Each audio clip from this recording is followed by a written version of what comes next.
As the great Buddha once wisely said, "The mind is everything. What you think, you become."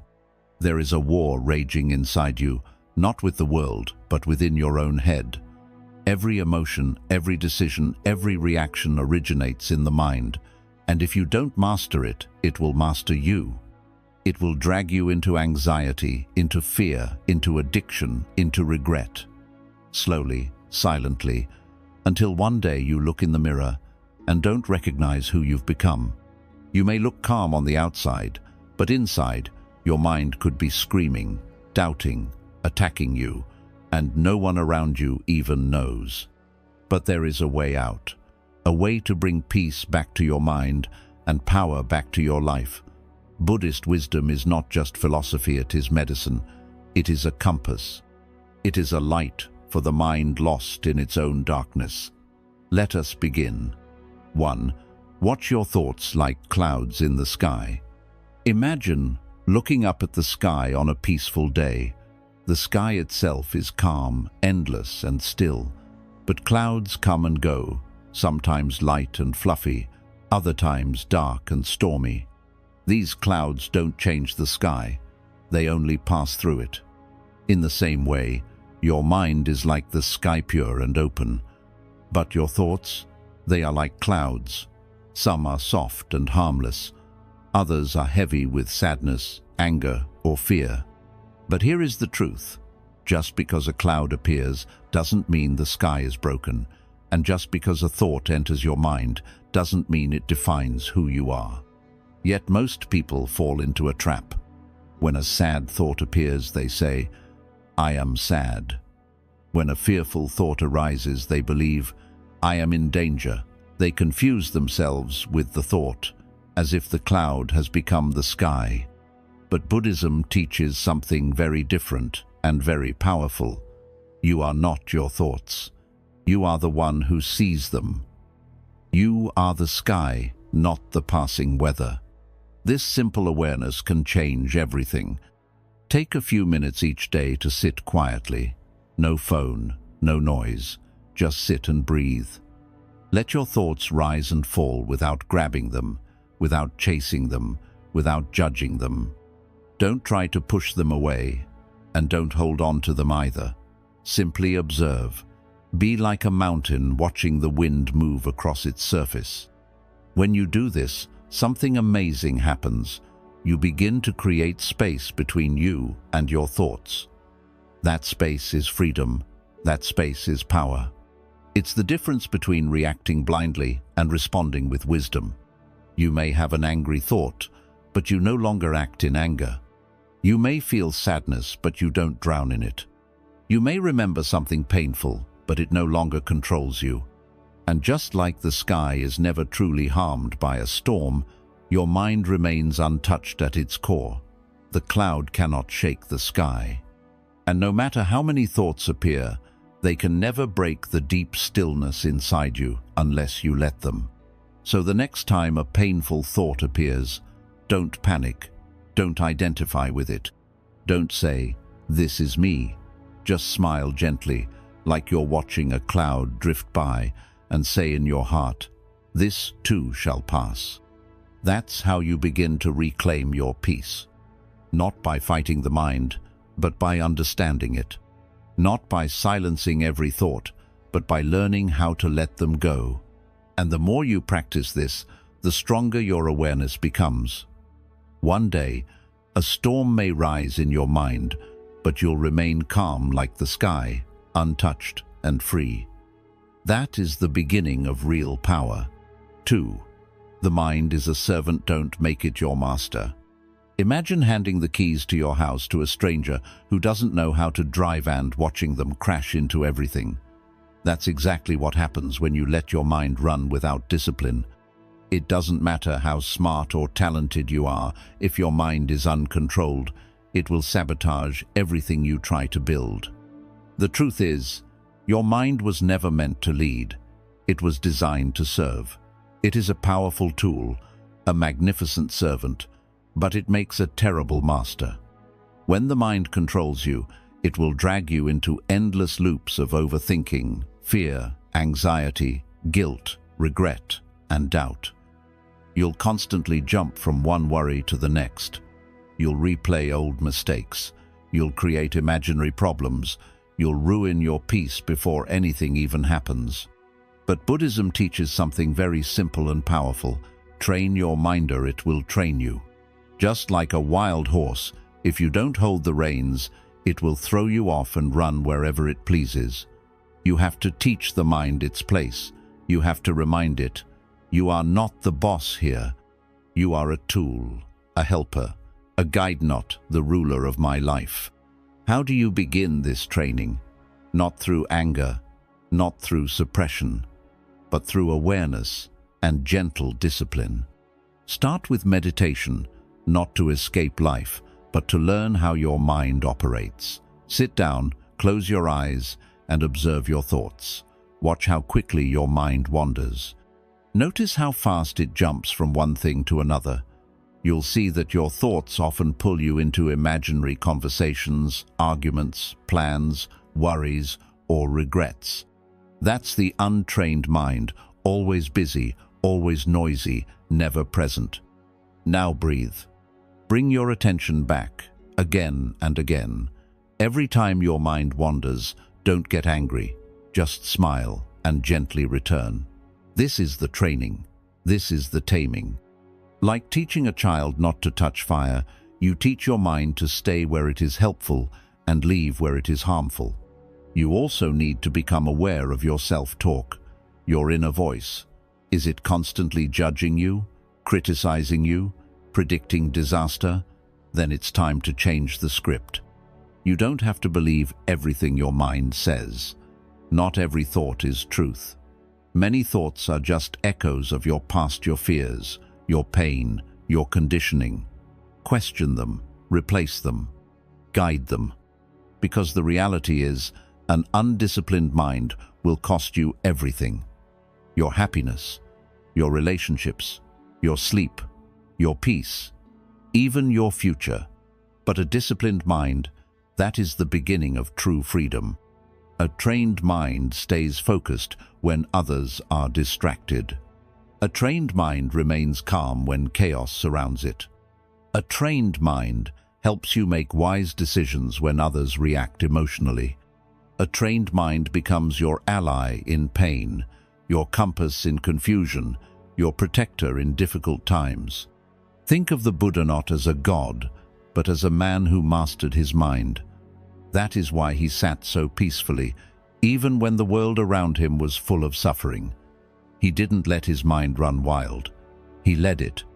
He trained it to follow wisdom, not fear. And you can do the same. So remember, the mind is a servant. It is here to help you think clearly, solve problems, make decisions, and stay focused. But never hand it the keys to your life. If you do, it will drive you in circles, deeper into suffering. But if you guide it with awareness and practice, it will carry you far toward peace, clarity, and freedom.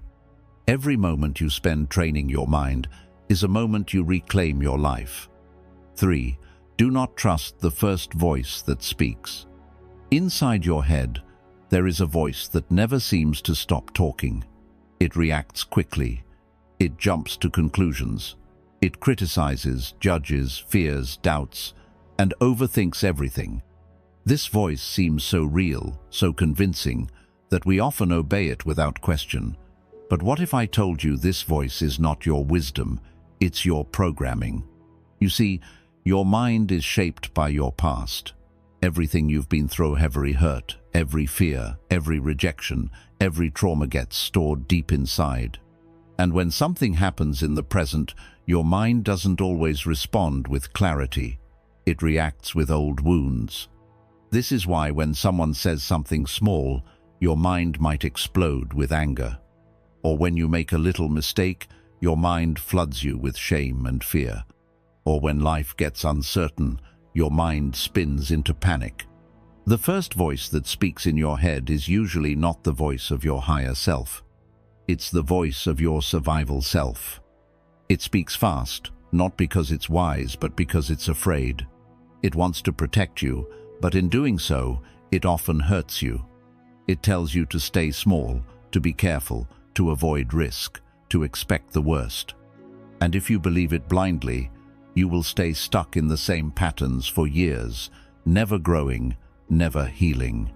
Buddhism teaches us not to react immediately, not to obey every thought, not to believe every story your mind tells. Instead, it teaches stillness, pause, observation. When a thought appears, especially a strong onido, not jump into it, just wait. Let's say someone criticizes you. The first voice might say, "They don't respect you, say something back." Or maybe, "They're right, you're useless." Stop. Wait. Instead of reacting, breathe.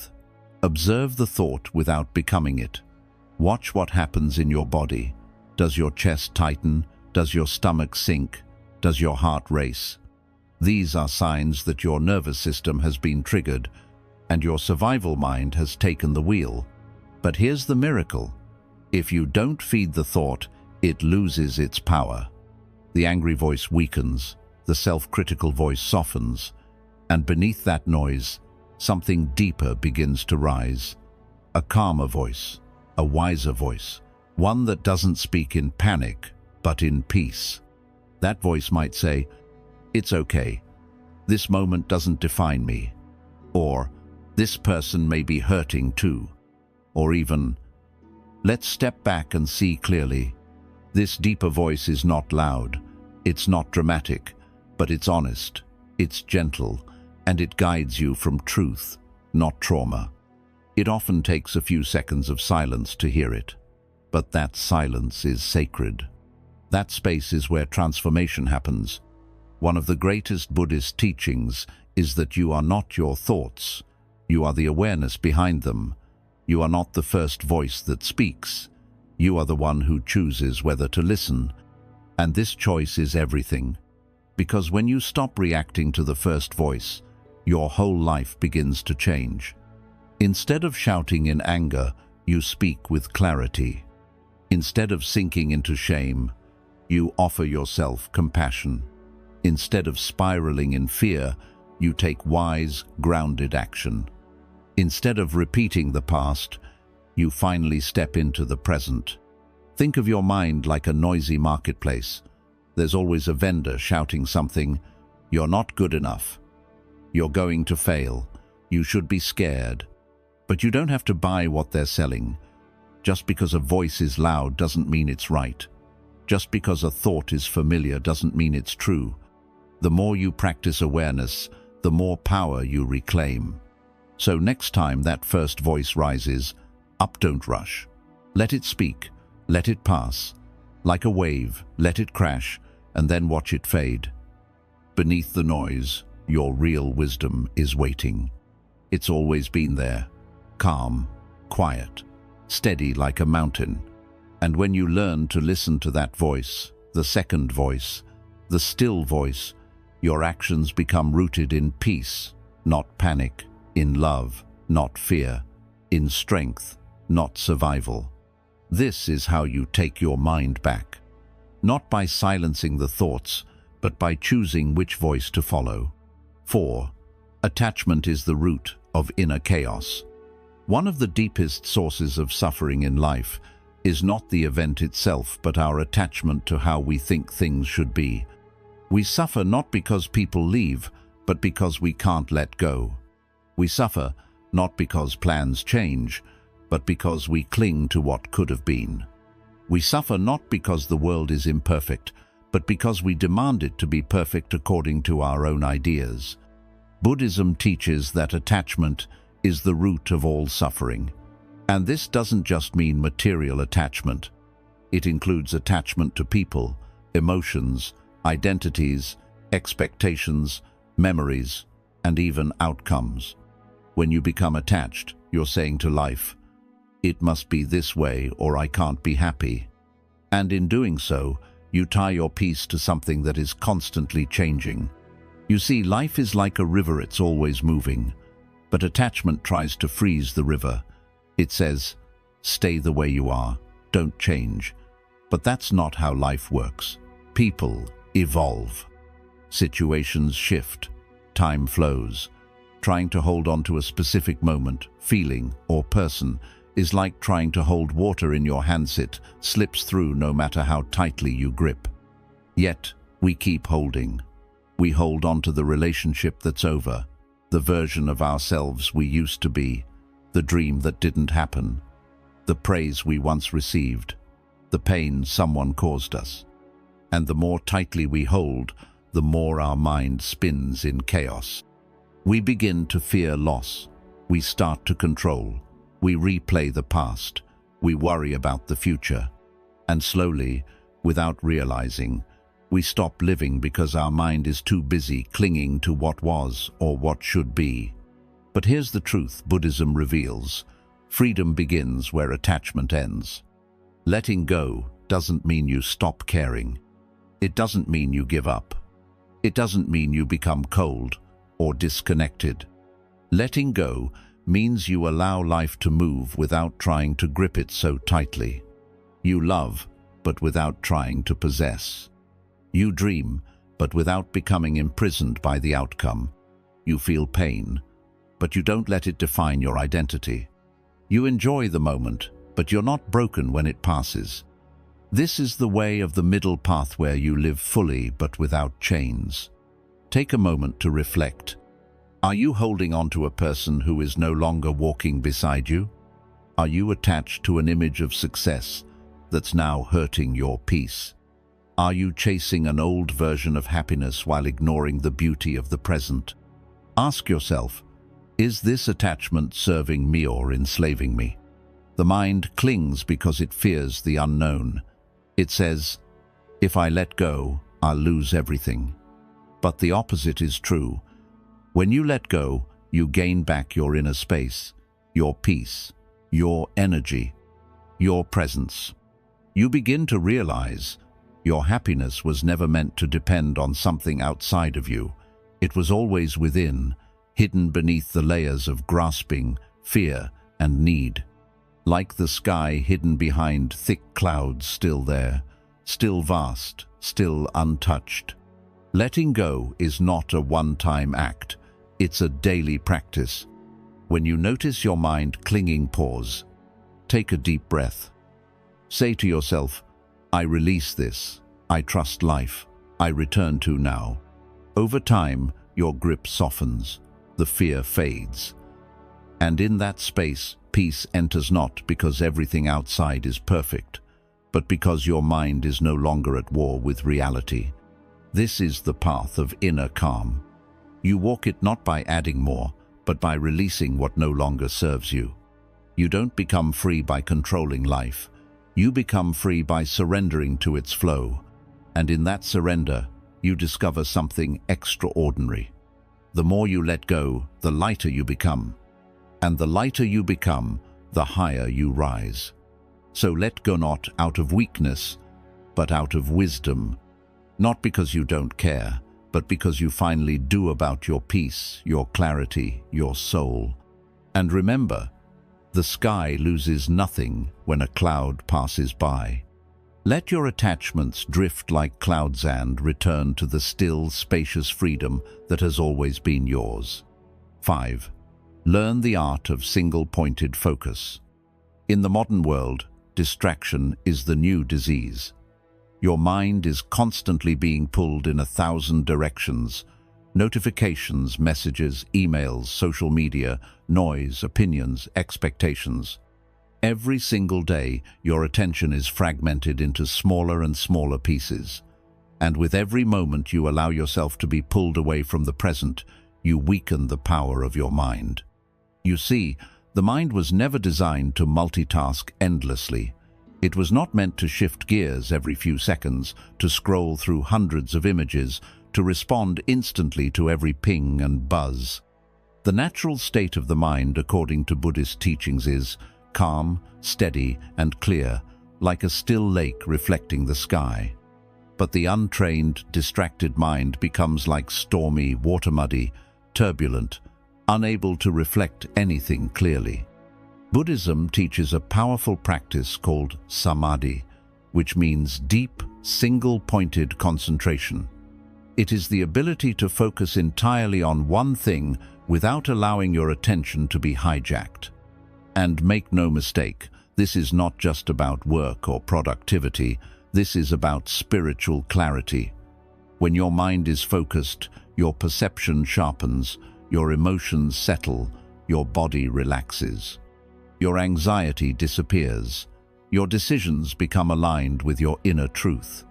A distracted mind lives on the surface, always reacting, always chasing. A focused mind sinks into the depth of the moment. It listens more, sees more, feels more, understands more. Think about this. When was the last time you did just one thing with your full attention? Not thinking of what's next, not half listening, not multitasking, but truly present. Maybe it was when you were watching a sunset, or holding someone you love, or walking alone in nature. In those moments, didn't everything feel simple, light, peaceful? That's the power of attention.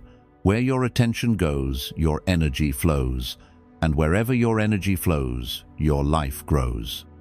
But if your attention is scattered, your energy becomes diluted, and your life begins to feel chaotic, empty, and exhausting. Now, understand this. Training the mind to focus is not about force, it's about practice. You start by choosing one thing to bring your awareness to. It could be your breath. It could be a candle flame. It could be the sound of the wind or the task in front of you. You gently place your attention there, and when the mind wanders, as it always will, you don't get frustrated. You simply bring it back, again and again. This repetition is how you build the muscle of mental stillness. Just as a body becomes strong through daily exercise, the mind becomes focused through daily presence. Single-pointed focus is not a gift reserved for monks in caves. It is available to you in every moment. You can eat mindfully without rushing or scrolling. You can speak with full attention, looking someone in the eye and truly hearing their words. You can work with clarity without checking your phone every 5 minutes. And when you live like this, fully absorbed in the moment, you begin to enter a different state of being. Your anxiety fades, not because the world has changed, but because your attention is no longer scattered. Your fears quiet down, not because there is no danger, but because your awareness is stronger than your panic. You begin to feel more grounded, more energized, more alive. A focused mind is not just peaceful, it is powerful. It sees through illusions. It solves problems with clarity. It avoids unnecessary conflict. It conserves energy. It creates joy. And in the face of difficulty, it does not shatter, it remains steady, like a tree rooted deep in the earth. That is the power of samadhi. That is the gift of a trained mind. So make this your daily practice. Slow down. Choose one thing. Pour your awareness into it fully. And when you feel your attention slipping, don't criticize yourself. Just return, gently and patiently, like returning home after being lost. With time, your mind will learn. It will stop running. It will stop reacting. It will begin to rest in the present moment, and in that presence, you will discover a peace that no distraction can ever give you. You don't need a silent forest or a temple to train your mind. Every moment is an opportunity. Every breath is a doorway. Every task is a path. Walk it slowly, walk it fully. And you will discover that the mind you once thought was wild and chaotic can become your greatest ally in life, or not by chasing more, but by focusing on less. 6. Your mind feeds on what you feed it. Your mind is not a vacuum, it is a sponge. It absorbs everything you allow into it. The sounds you hear, the words you read, the images you scroll through, the conversations you engage in, and even the silence you ignore. Just as your body becomes what you eat, your mind becomes what you consume. It is shaped, molded, and conditioned by every experience, every repetition, and every influence you expose it to, whether you realize it or not. And this silent process, this constant absorption, either builds your peace or breaks it. In Buddhism, the importance of mindful consumption is emphasized deeply, not only in the food you take into your body, but in the ideas, stories, and energies you take into your consciousness. Most people understand how junk food harms the body, but they fail to see how junk thoughts, toxic media, shallow entertainment, fear-driven news, and endless comparisons slowly poison the mind. Day after day, we scroll through images that trigger envy, watch videos that glorify violence or drama, and engage in conversations that stir gossip, judgment, and negativity. And then we wonder why we feel anxious, why we can't sleep peacefully, why our thoughts are loud, restless, and never-ending. The answer is simple. What you feed grows. If you feed your mind fear, it grows fearful. If you feed it anger, it becomes reactive. If you feed it lust, it grows restless.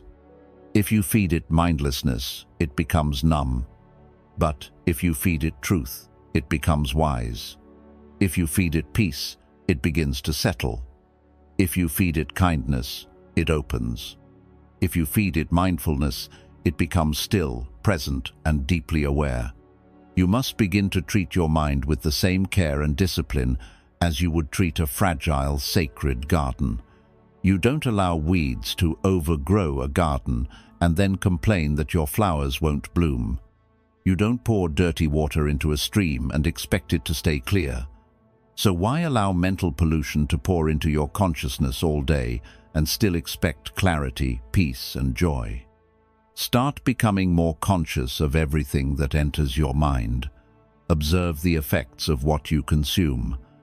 After watching a show or scrolling your feed, do you feel calm or more agitated, inspired or more empty, connected or more lost? After spending time with someone, do you feel expanded or drained? These are not coincidences, these are signs. Your emotional response is your soul's way of telling you what your mind is digesting. Buddhism teaches that right view and right mindfulness are essential to awakening. This means being deeply intentional about what you give your attention to. Attention is your currency. It's the most precious thing you own. Where your attention goes, your life follows. If you allow it to be hijacked by meaningless noise, your life becomes that noise. If you choose to direct it with care, your life begins to reflect that clarity. Make a conscious shift. Choose silence over meaningless chatter. Choose wisdom over mindless content. Choose books that nourish the soul over gossip that poisons it. Choose to follow people who bring light, not chaos, into your mind. Protect your mental space like a sacred temple. Just as you wouldn't invite a reckless person to smash things in your home, don't allow destructive thoughts or voices to take root in your mental home. You must also be careful with repetition. The mind learns through what it hears again and again. If you constantly repeat, "I'm not good enough," your mind begins to believe it. If you always say, "Life is hard," your mind sees the world that way. But if you choose to repeat affirmations like, "I am at peace," "I trust the process of life," "This moment is enough," then slowly your mind reshapes its inner landscape, thought by thought, word by word. Meditation, journaling, mindful breathing, all of these are ways to clean and clear the mind. But the foundation begins with one essential truth. Stop feeding your mind what makes it sick. Cut off the stream of poison. Filter your content. Filter your conversations. Filter the voices you allow into your sacred space. You don't need to live in a cave to find peace. You just need to stop feeding your mind what takes peace away. Even a few minutes of mindfulness a day can be enough to begin healing the damage caused by years of distraction and noise. Start now. Make your mental diet clean. Not perfect, but intentional. Feed your mind stillness. Feed it gratitude. Feed it loving kindness. Feed it teachings that guide you back to your center. Because, in the end, your mind is always becoming something. The only question is, what are you making it become? And the answer begins with what you choose to feed it, moment by moment, day by day. 7. Empty your mind daily, like pouring out dirty water. Most people spend their lives collecting. They gather thoughts, memories, opinions, worries, emotions, past conversations, future fears, regrets, dreams, and stories. Day after day, they carry all of it inside their minds like a heavy sack strapped to their back. And because they never release what they've gathered, their minds become overloaded, cluttered, noisy, restless. They lie in bed with a racing mind. They sit at work distracted. They talk to others but aren't really present. Why? Because they've never learned the sacred art of mental release. They've never been taught that just as the body must eliminate waste to stay healthy, the mind too must be emptied regularly to remain clear and at peace. Buddhism teaches that the mind is not a container to be filled, but a space to be kept open. It is not a storage unit for emotional baggage or mental noise. It is a temple, a vessel for clarity, stillness, and insight. But you cannot access clarity in a mind that is already full of old clutter. You cannot hear the voice of wisdom when it's drowned out by the noise of yesterday. You cannot experience peace in a mind that never pauses to breathe. This is why we meditate. This is why we return to silence. Not to run from life, but to make room for life to enter us again fresh, clean, and undistorted. Think of your mind like a cup. Each day, life pours things into it: experiences, interactions, information, stress, stimulation. If you don't pour any of it out, it spills. That spill becomes irritation, anxiety, confusion, or numbness. You begin to feel overwhelmed for no clear reason. You snap at small things. You zone out during important moments. You forget simple tasks. This isn't because you're weak. It's because your cup is too full, and no one ever taught you how to empty it. But you can learn. You can make the simple but sacred practice of mental emptying part of your daily life. It begins with awareness, paying attention to what you've been carrying. Did someone upset you today? Don't push it down. Acknowledge it. Sit with it. Then release it. Did you make a mistake? Don't replay it 100 times. Reflect on it with compassion. Then let it go. Is your mind busy worrying about tomorrow? Gently remind yourself, tomorrow is not here yet. Breathe into the present moment and allow your body to soften. There are many ways to pour out the mind's noise. Meditation is the most powerful. When you sit in stillness and simply observe your thoughts without attaching to them, you give them permission to rise and pass. You let the storm come, but you no longer chase the thunder. You let the memories surface, but you don't drown in them. You become the observer, not the participant.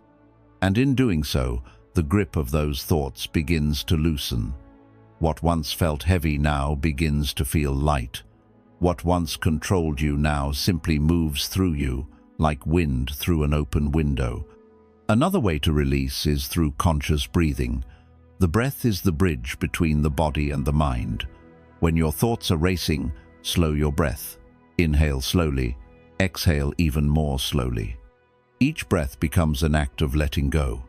Inhale presence, exhale tension, inhale calm, exhale noise. It sounds simple, but it is one of the most powerful acts of healing you can give yourself. Journaling is another beautiful method of release. When you write out your thoughts, emotions, fears, and frustrations, you take what is formless and give it form. You remove the chaos from your head and place it on the page.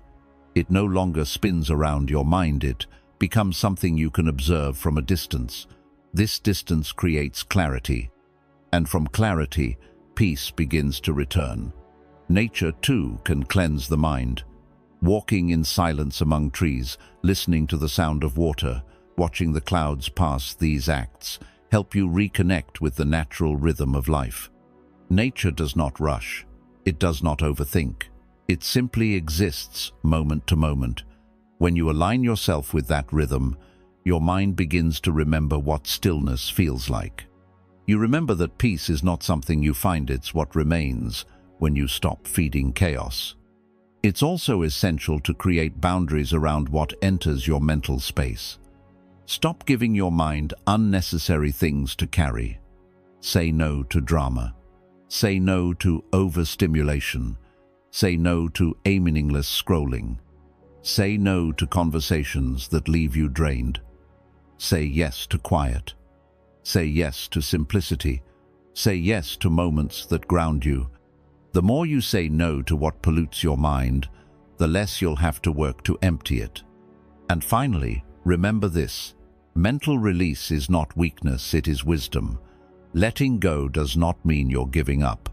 It means you are wise enough to know that your peace matters more than holding on to every thought, every grudge, every anxiety. It means you are choosing to protect the sacred space within you. Because what lives in your mind eventually becomes what lives in your life. If your mind is chaotic, your life reflects that. If your mind is peaceful, your life begins to follow. So, make it a daily practice. Before you sleep, sit for just 5 minutes. Close your eyes. Breathe slowly.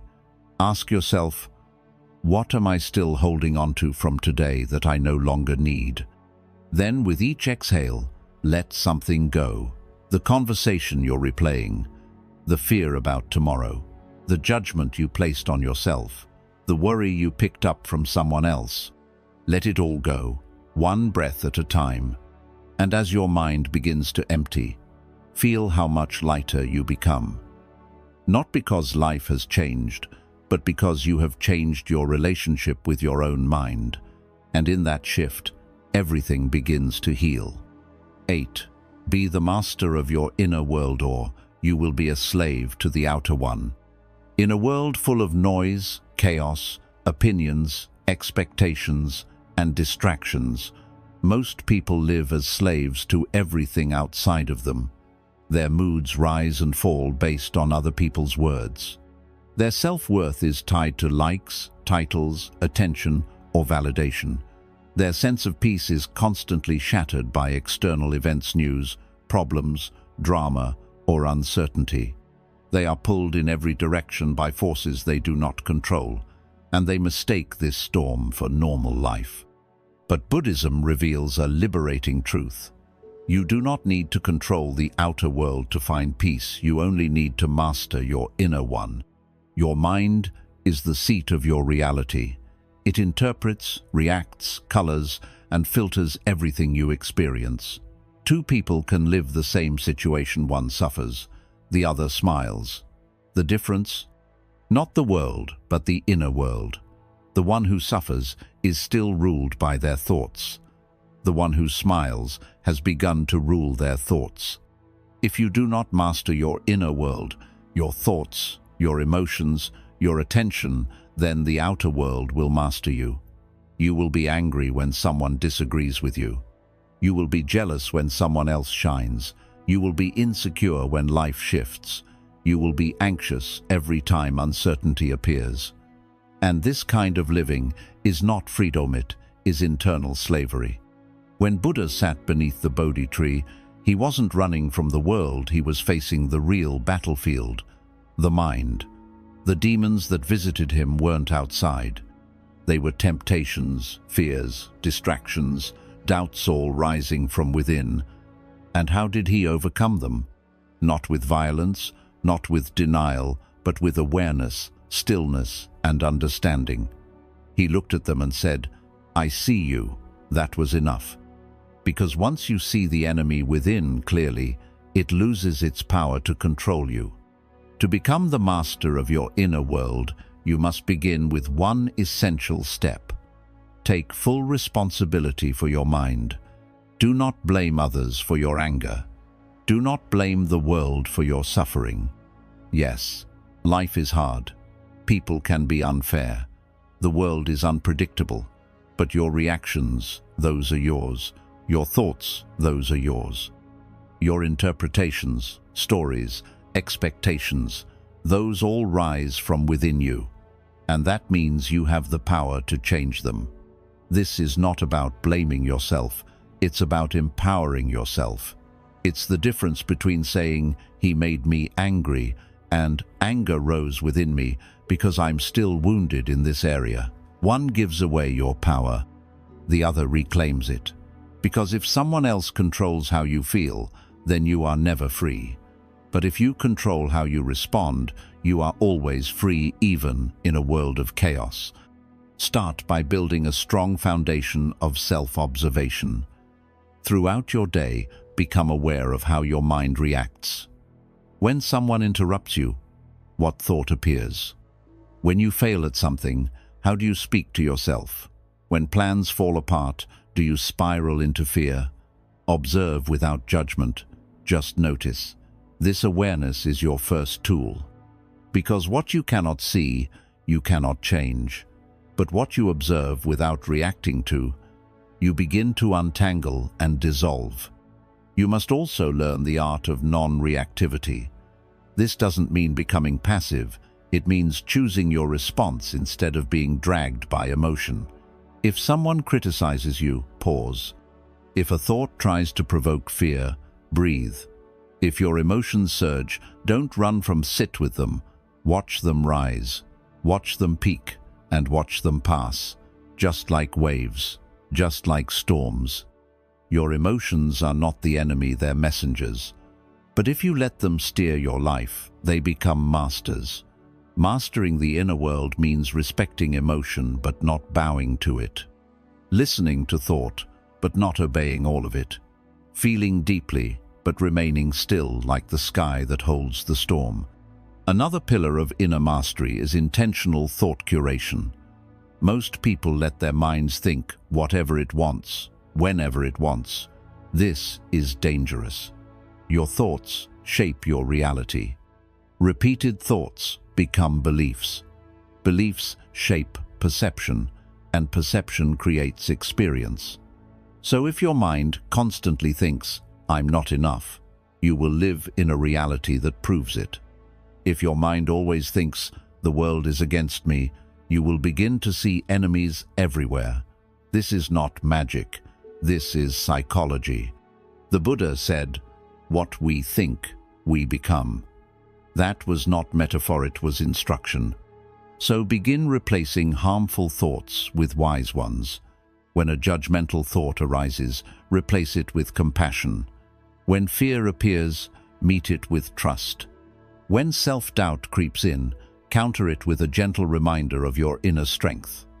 It is not enough to remove weeds, you must plant flowers. You must reprogram the mind with truth, over and over, until truth becomes your default, not fear. You must also create rituals of inner purification. Just like you bathe the body, you must cleanse the mind. Meditation, stillness, breathwork, silence, gratitude, solitude. These are not luxuries, they are necessities. They allow you to clear the noise, reconnect with your essence, and restore balance. Every day that you do not empty your mind, it accumulates residue. And that residue clouds your judgment, steals your peace, and narrows your vision. But when you take time to return inward, you begin to feel light again, open, clear, alive. And finally, to truly master your inner world, you must understand this. Nothing outside of you can destroy your peace unless you give it permission. Not opinions, not criticism, not failure, not chaos.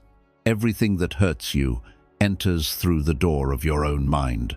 Close that door, not by becoming cold, not by running away, but by training your awareness to see clearly, respond wisely, and stay rooted in what cannot be shaken.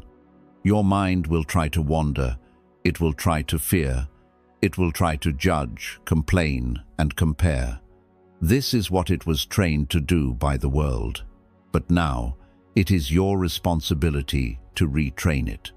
Teach it presence, teach it patience, teach it stillness, and with enough time, your inner world becomes a place of peace, a place of power, a place no storm can touch. Remember, the world will always change, people will come and go, success will rise and fall, the seasons will shift. But if you master your inner world, you will remain unmoved. And from that place of calm strength, you can meet life as it is, not with fear, but with grace. Not with control, but with clarity. Not with resistance, but with wisdom. And that is where real freedom begins, not in changing the world outside, but in transforming the world within. The mind that returns to the present moment is free. There is a secret doorway that leads out of fear, out of anxiety, out of suffering. This doorway is not hidden in the future. It is not buried in the past. It is here, now, this moment. But most people walk through life with their minds trapped in time, as if their present existence is a prison and salvation lives somewhere else. They think, "I'll feel better when this happens," or "I wish I could go back to when things were easier."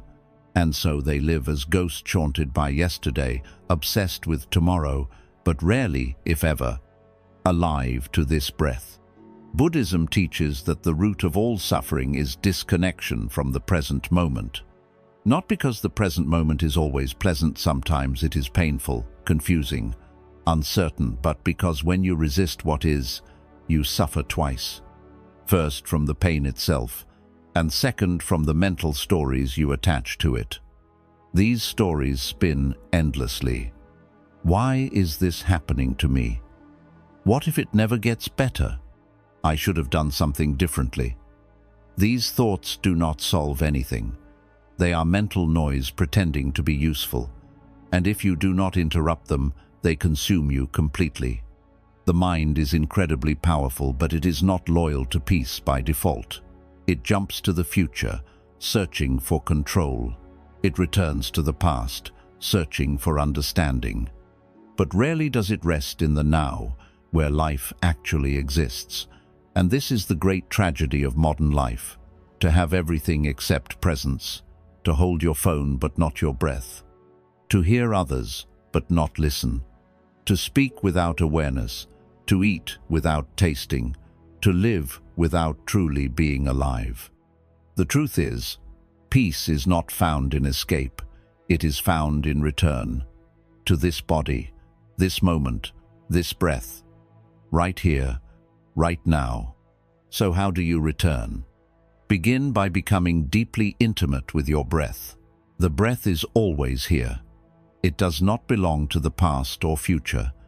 It is the thread that anchors you to now. When the mind races, breathe.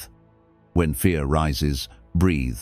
Not shallow, automatic breathing, but conscious, slow, grounded breath. Feel the air entering your nose. Feel your chest rising. Feel your stomach softening. This simple act done fully interrupts the spiral of thought and gently pulls you back to reality. Not imagined reality, not feared reality, but actual, grounded, present moment truth. You must also begin to notice the pull of time.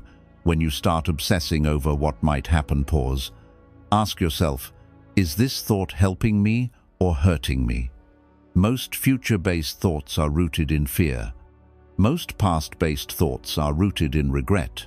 Neither of these are real, they are shadows. And while you cannot stop the mind from producing them, you can stop yourself from chasing them. Buddhism teaches mindfulness, the art of simply being where you are, as you are, without needing the moment to be different. This does not mean passivity. It does not mean giving up your goals or ignoring your pain. It means allowing the present to be what it is, before deciding what to do about it. Most people react to life before fully seeing it. They try to fix the feeling before understanding it. They try to escape before sitting still. This is like running away from your own reflection. You'll never be free until you face it. Presence requires courage.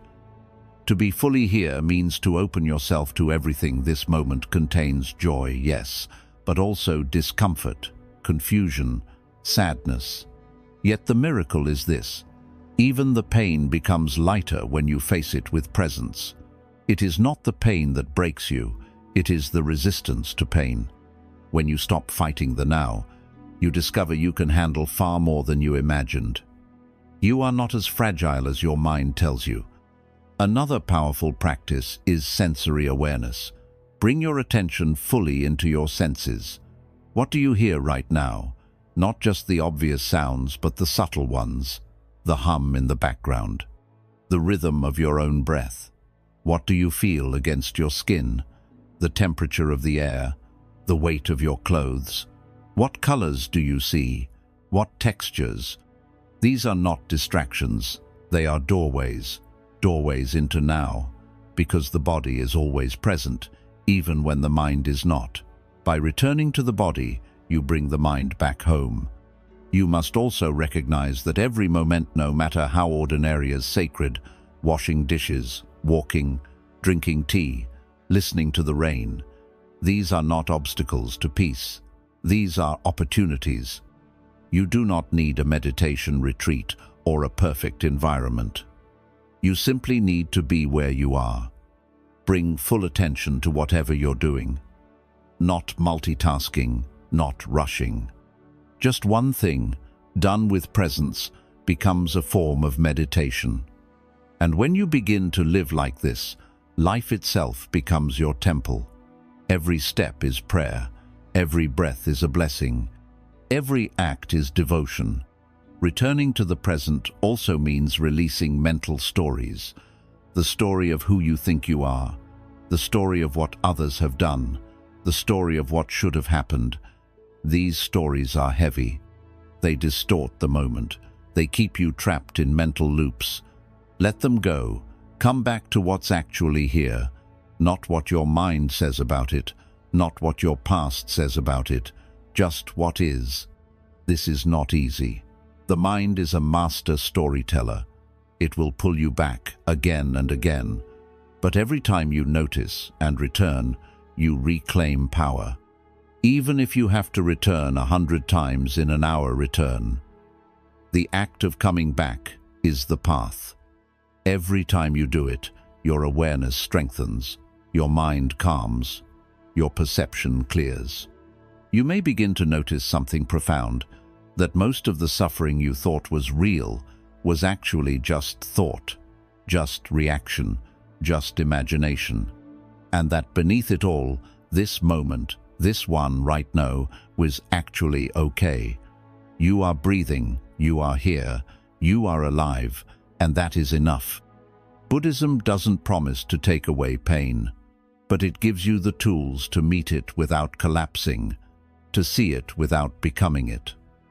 And the foundation of all those tools is presence, because in presence, you are no longer lost in stories. You are no longer fighting what is. You are no longer waiting for life to begin. You are in it, fully. And in that fullness, even ordinary moments begin to feel miraculous.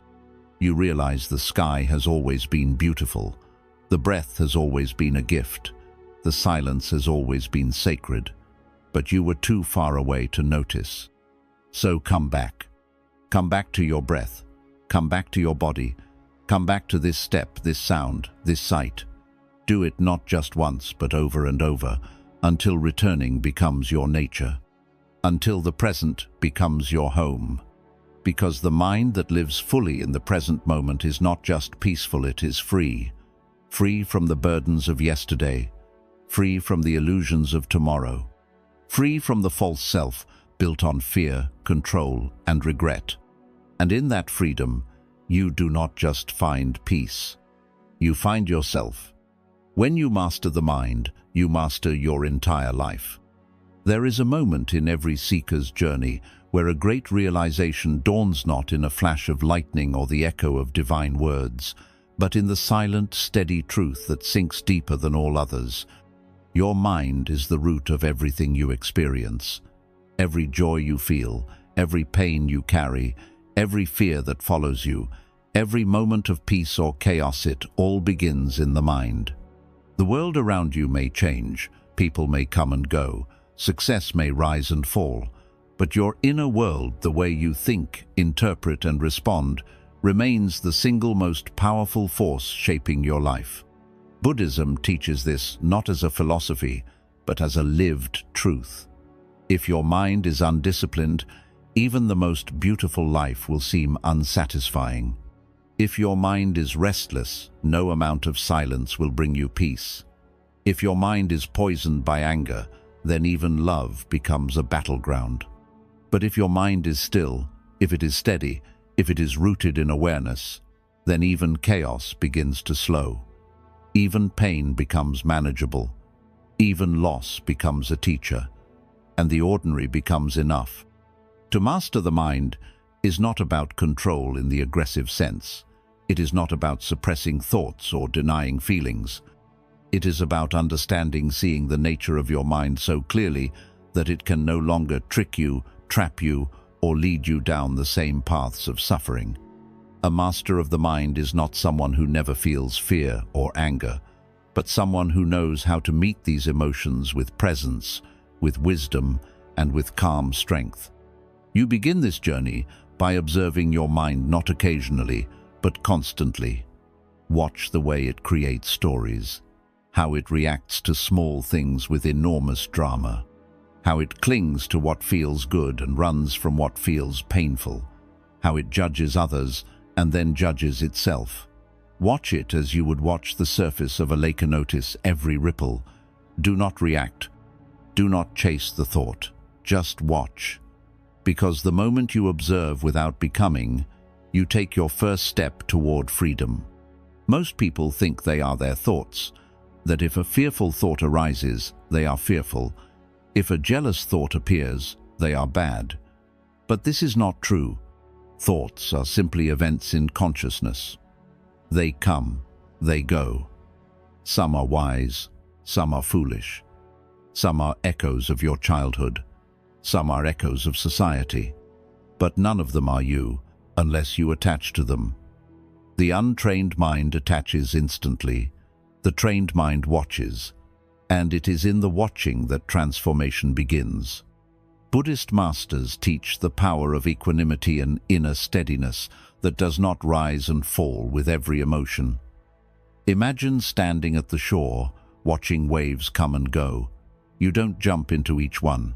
You let them rise, you let them fall. This is how you must relate to your mind. The wave is not the problem. The problem is forgetting that you are not the wave. You are the shore. Unmoving, steady, timeless. To master the mind also means to guide it. You cannot simply remove negative thought. You must replace it with truth. When the mind says, "I am not enough," meet it with, "I am evolving, and this moment is enough for now." When it says, "I can't handle this," respond gently, "I have survived all my hardest days. I will survive this too." These are not just affirmations, they are realignments. Every time you speak truth to your mind, you realign it with clarity. You must also learn how to empty the mind, not permanently but regularly. Just as a room gathers dust when unattended, the mind gathers residue, past conversations, subtle fears, tiny resentments, useless comparisons.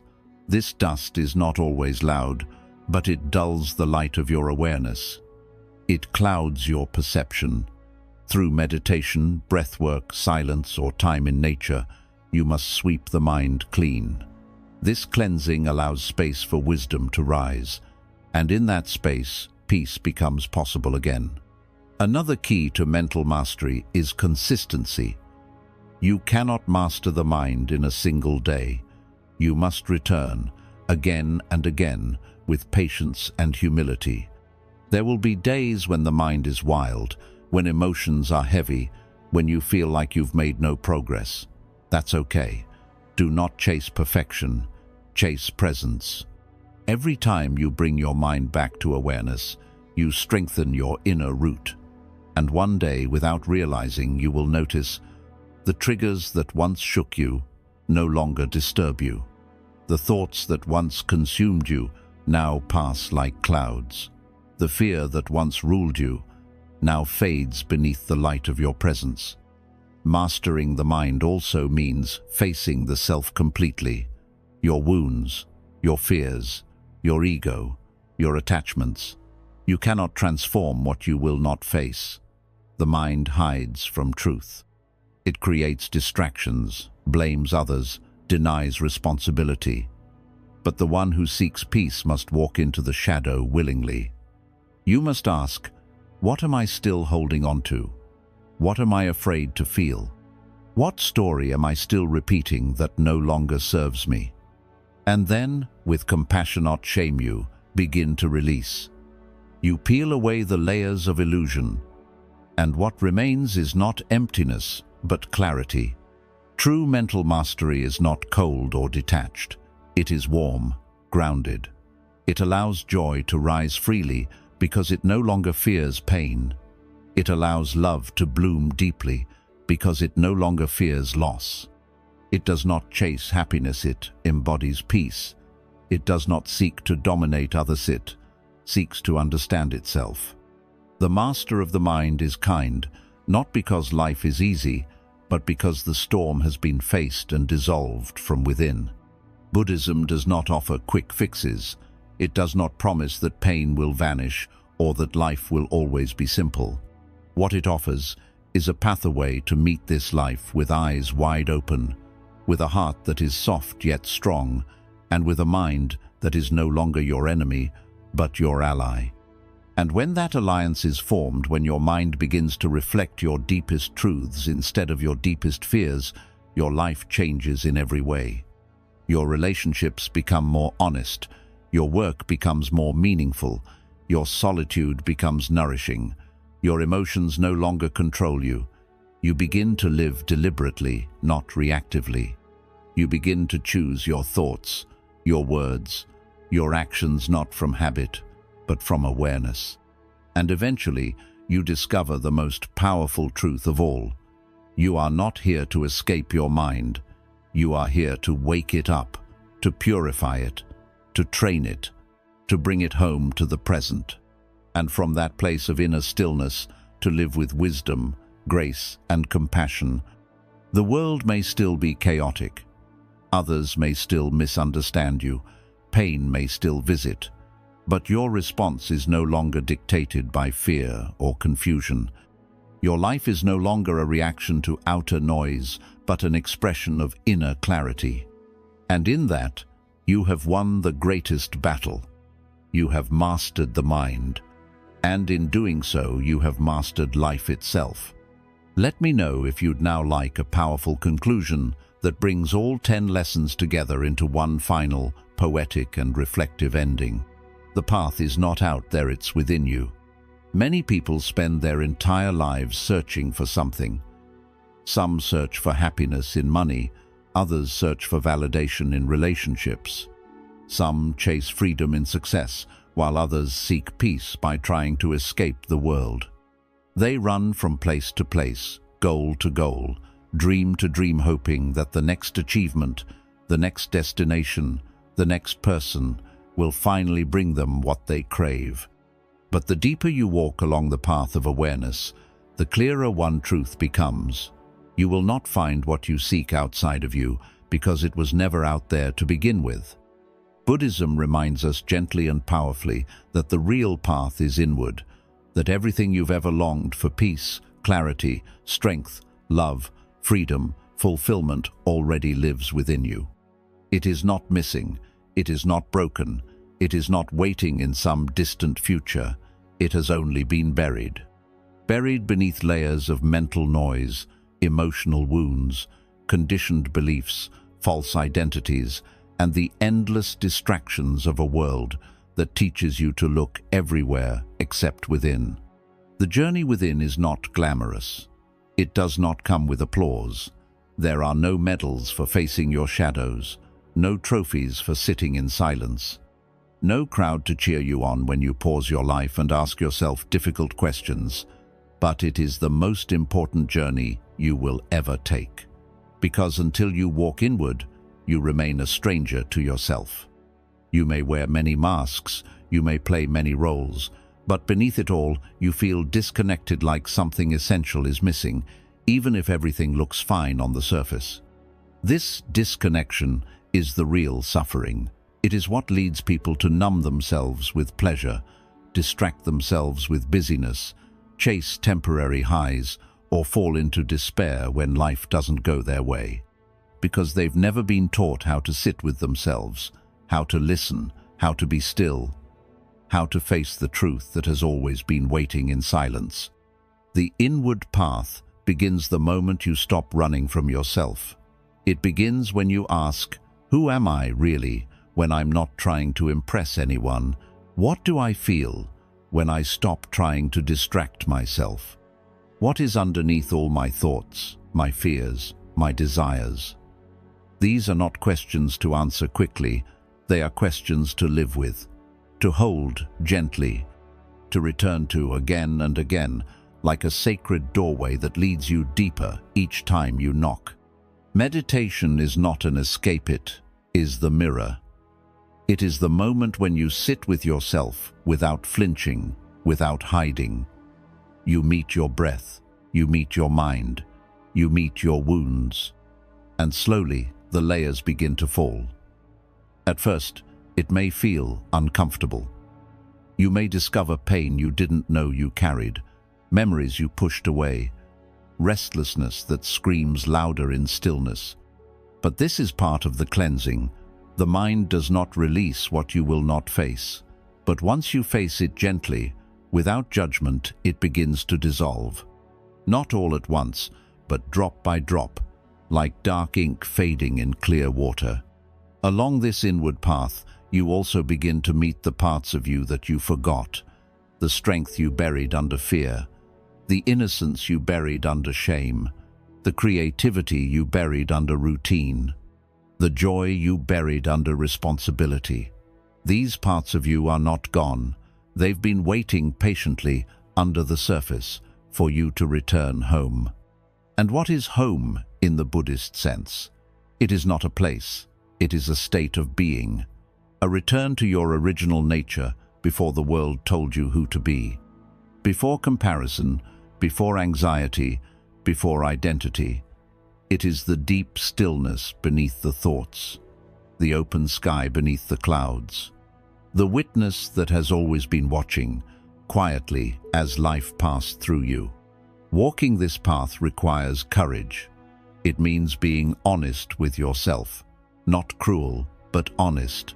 It means admitting what no longer serves you, even if it once brought comfort. It means letting go of identities you've clung to. It means saying no to the outer noise so you can finally hear the inner voice, the one that speaks, not in fear, but in truth. And it means trusting that everything you seek already exists inside you, not because you are perfect, but because you are complete. You do not need to become someone else. You need to remember who you already are, beneath the layers. You do not need to add more. You need to peel away what was never you. And you do not need to find the path. You only need to realize you are the path. Every breath you take with awareness is a step forward. Every emotion you feel fully and release is a step deeper. Every lie you unlearn, every wound you heal, every truth you honor, this is the way. And this path is not separate from daily life. It is not something you do in a cave or a monastery. It is here, knowing how you listen, how you speak, how you treat yourself when you fall short, how you choose presence over distraction, kindness over reactivity, awareness over autopilot. Even washing dishes can be the path if you do it with your whole heart. Walking to work can be meditation if you walk with full awareness. Speaking to someone with compassion, breathing deeply, letting go of an old grudge, these are not small acts. These are spiritual revolutions happening quietly within you. In the end, the inward path is a path of remembrance. You are not becoming something new. You are remembering something ancient. You are returning to the essence that has never left you, even when you forgot it was there. And as you walk this path not perfectly, but sincerely, you begin to notice something miraculous. You begin to suffer less, not because life gets easier, but because your inner world becomes steady. You begin to feel joy again, not because everything is fixed, but because your heart is open. You begin to see others more clearly, because the fog within you has cleared. You begin to liven not as a reaction to life, but as an expression of deep, grounded truth. This is the gift of the inward path. It does not give you a different life. It gives you a deeper life. Not more things, more meaning. Not more answers, more understanding. Not more control, more surrender. And not more noise, more silence full of presence, full of clarity, full of you. So stop searching for peace in places that never held it. Stop chasing versions of yourself that were never real. Turn inward not as a retreat, but as a return. Because the path you're looking for isn't waiting in the world. It's been quietly calling from within you all along. Detach from the illusion of control and you will finally be free.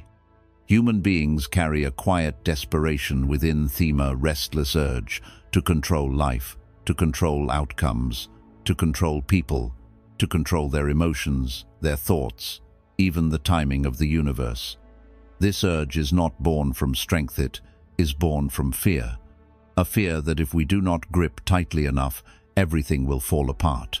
A fear that if we don't force life to behave, we'll be swallowed by uncertainty.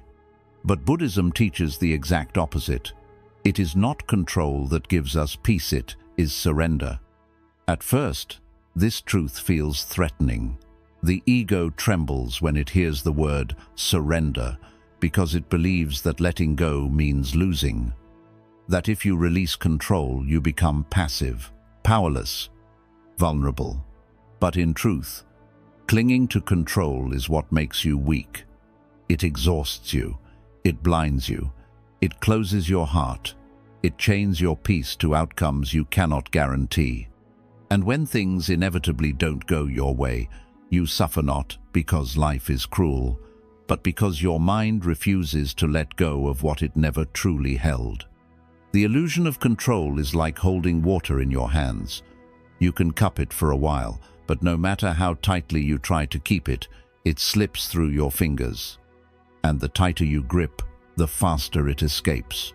Life is the same. You cannot control other people. You cannot control what others say, what they feel, how they behave. You cannot control the weather, the timing of success, the unfolding of love, or the sudden twists of fate. You can prepare, you can respond wisely, but you cannot control the flow. And the more you try, the more disconnected, anxious, and bitter you become. So what is the alternative? It is not carelessness. It is not passivity. It is trust. It is surrender. It is the gentle art of letting go without giving up. You still act, you still show up. You still work, love, give, and grow. But you do so without being attached to how everything must turn out. You set your intention, you plant your seeds, you water them with presence and effort. But you do not scream at the tree to grow faster. You do not blame the clouds for the rain. You learn to live in harmony with the unpredictable rhythm of life, because life was never meant to be tamed. It was meant to be trusted. When you release control, something magical happens. Your mind begins to quiet down.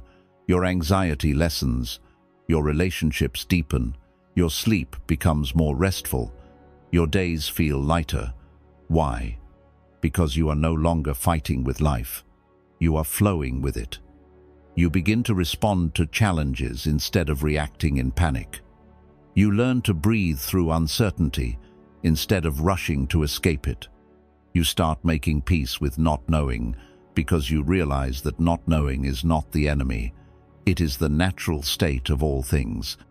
Control is rooted in fear. Surrender is rooted in wisdom. Wisdom understands that everything in this universe has a season, that things will come when they are meant to, and they will leave when their time is up. Wisdom doesn't try to cling to the wave it learns to surf. Wisdom doesn't try to capture the wind it learns to move with it. And wisdom doesn't need life to be perfected, only needs life to be real. Start observing where in your life you are trying to control what cannot be controlled. Are you trying to change someone who doesn't want to change? Are you obsessing over outcomes you can't force? Are you replaying conversations, worrying over things you already did? These are signs that your mind is trying to grasp the ungraspable. And these moments offer you a powerful opportunity not to tighten your grip, but to relax it, to breathe, to let go. And to remind yourself that your peace does not depend on external certainty, it depends on inner stillness. Buddhist teachings use the metaphor of an open hand. When your hand is open, life can move freely. You can receive, you can give, you can hold gently, and release when the time is right. But when your hand is clenched, it hurts, it strains, it holds nothing but tension. Living with an open hand means living with trust. Trust in the unfolding, trust in the timing. Trust that what is meant for you will find its way not through force, but through flow. To practice surrender is to become deeply present. Control is always about the future, what might happen, what could go wrong, how things should be. But surrender brings you back to now. And in this moment, right here, everything is okay. You are breathing. You are alive. You are not drowning. The fear is a shadow, not the truth. And the moment you return to the breath, the tension begins to soften. The urge to control begins to dissolve. Letting go also means letting go of the stories. The story that says you must have this person to be happy. The story that says you must reach this level of success to be enough. The story that says you failed because something didn't last. These are not truths. These are illusions, mental traps dressed as goals. Your worth does not come from outcomes. It comes from your presence, from your willingness to love, to show up, to try again, from your courage to feel pain without closing your heart, from your strength to release what no longer serves, even when it hurts. Detaching from control doesn't mean becoming indifferent. It means becoming aligned. Aligned with the natural intelligence of life. Aligned with your own intuition. Aligned with the understanding that life doesn't always give you what you want, but it often gives you what you need. And if you stay open, even heartbreak becomes a doorway. Even uncertainty becomes a teacher. Even loss becomes an awakening. So practice surrender, not once, but daily. In your breath, in your relationships, in your work, in your thoughts. Say to yourself gently, I trust the process. I release what I cannot control. I return to now. Say it until your heart believes it. Say it until your body softens. Say it until you realize that you were never meant to carry it all anyway. The burden you feel is not life, it is your resistance to life. And when you let go of resistance, you do not fall. You rise. You become light. You become free. Not because life is now perfect, but because you no longer need it to be. And in that freedom, in that deep inner exhale, you begin to truly live. Silence is not emptiness. It's the home of your true self. In a world that celebrates noise, that chases after louder voices, faster thoughts, constant motion, and endless stimulation, silence is often misunderstood. People see silence as a void, an absence, a lack of something. They associate it with loneliness, boredom, or irrelevance. But Buddhism teaches us something radically different, that silence is not emptiness. Silence is the space where truth begins. Silence is the mirror where your true self is finally seen clearly. Most people are afraid of silence, though they may not say it. When the external noise fades, when there is no screen glowing, no voice speaking, no task to distract the mind, they begin to feel a strange discomfort. They reach for their phone, they turn on the television, they call someone, anything to escape the stillness. But what they are truly running from is not silence, it is themselves. Because in silence, the mind begins to speak, and what it says can be startling. Unprocessed emotions rise. Forgotten memories float to the surface. The insecurities, the fears, the unresolved grief, they all emerge when the noise stops. But this is not a mistake. It is a purification, a cleansing, a return. Buddhist wisdom teaches that the path to peace begins not in gaining more, but in quieting what already is. The mind is like a lake. When agitated, it cannot reflect anything clearly. But when still, it becomes a perfect mirror. Silence is the stillness that allows this reflection. It reveals the false stories you've been telling yourself. It exposes the illusions you've clung to. It softens the inner war you didn't even know you were fighting. And in that gentle softening, a deeper truth begins to rise, not as a shout, but as a whisper that has always been there, waiting. Your true self does not need to prove, compare, chase, or impress. It does not need constant affirmation. It is not addicted to noise. It is simple, quiet, present, and it lives underneath the loudness of your thoughts. You cannot hear it through chaos. You cannot connect to it while rushing. You must enter silence not with fear, but with reverence. Because the silence you avoid is the home of your deepest clarity. Spiritual masters throughout time have honored silence, not as the absence of something, but as the presence of everything that truly matters. In silence, you meet your breath not just as an unconscious function, but as a sacred rhythm. You meet your body not just as a machine, but as a living, breathing temple. You meet your heart not just as an emotional organ, but as a compass guiding you toward truth. You meet your mind not to fight it, but to understand it. And finally, you meet your soul not as a distant concept, but as a real and present source of light within. Silence teaches you to listen, not to reply, but to receive. To listen not only to others, but to the subtle voice of your own being.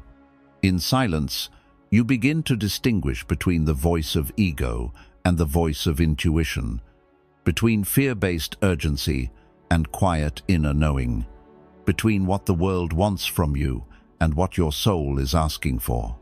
This is not easy. It requires patience, courage, a willingness to sit with discomfort instead of fleeing from it.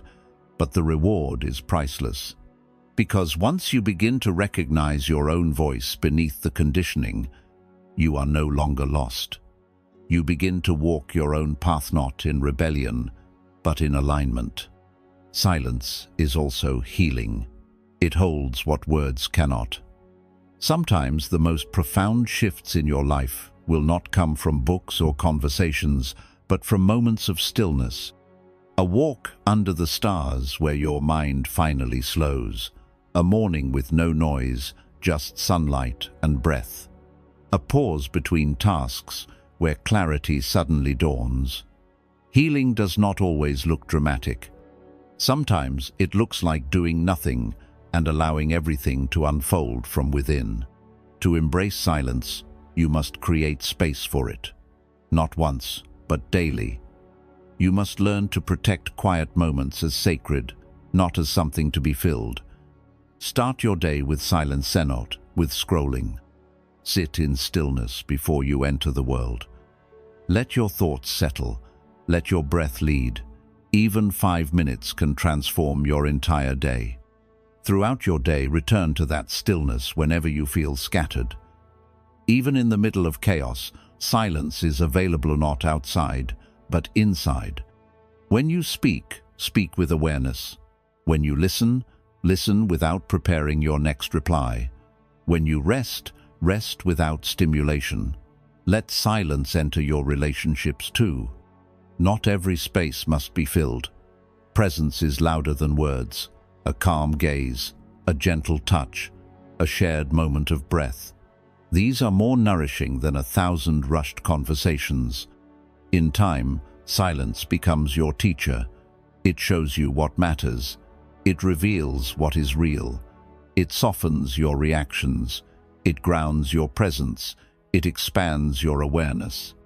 And perhaps most importantly, it connects you to the Divino as a distant deity, but as a living pulse within you.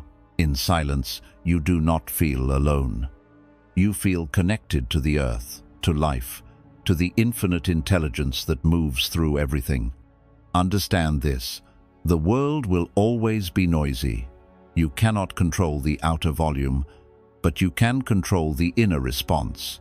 You can build a sanctuary within a quiet center, untouched by the storm. And that sanctuary is not built through external success.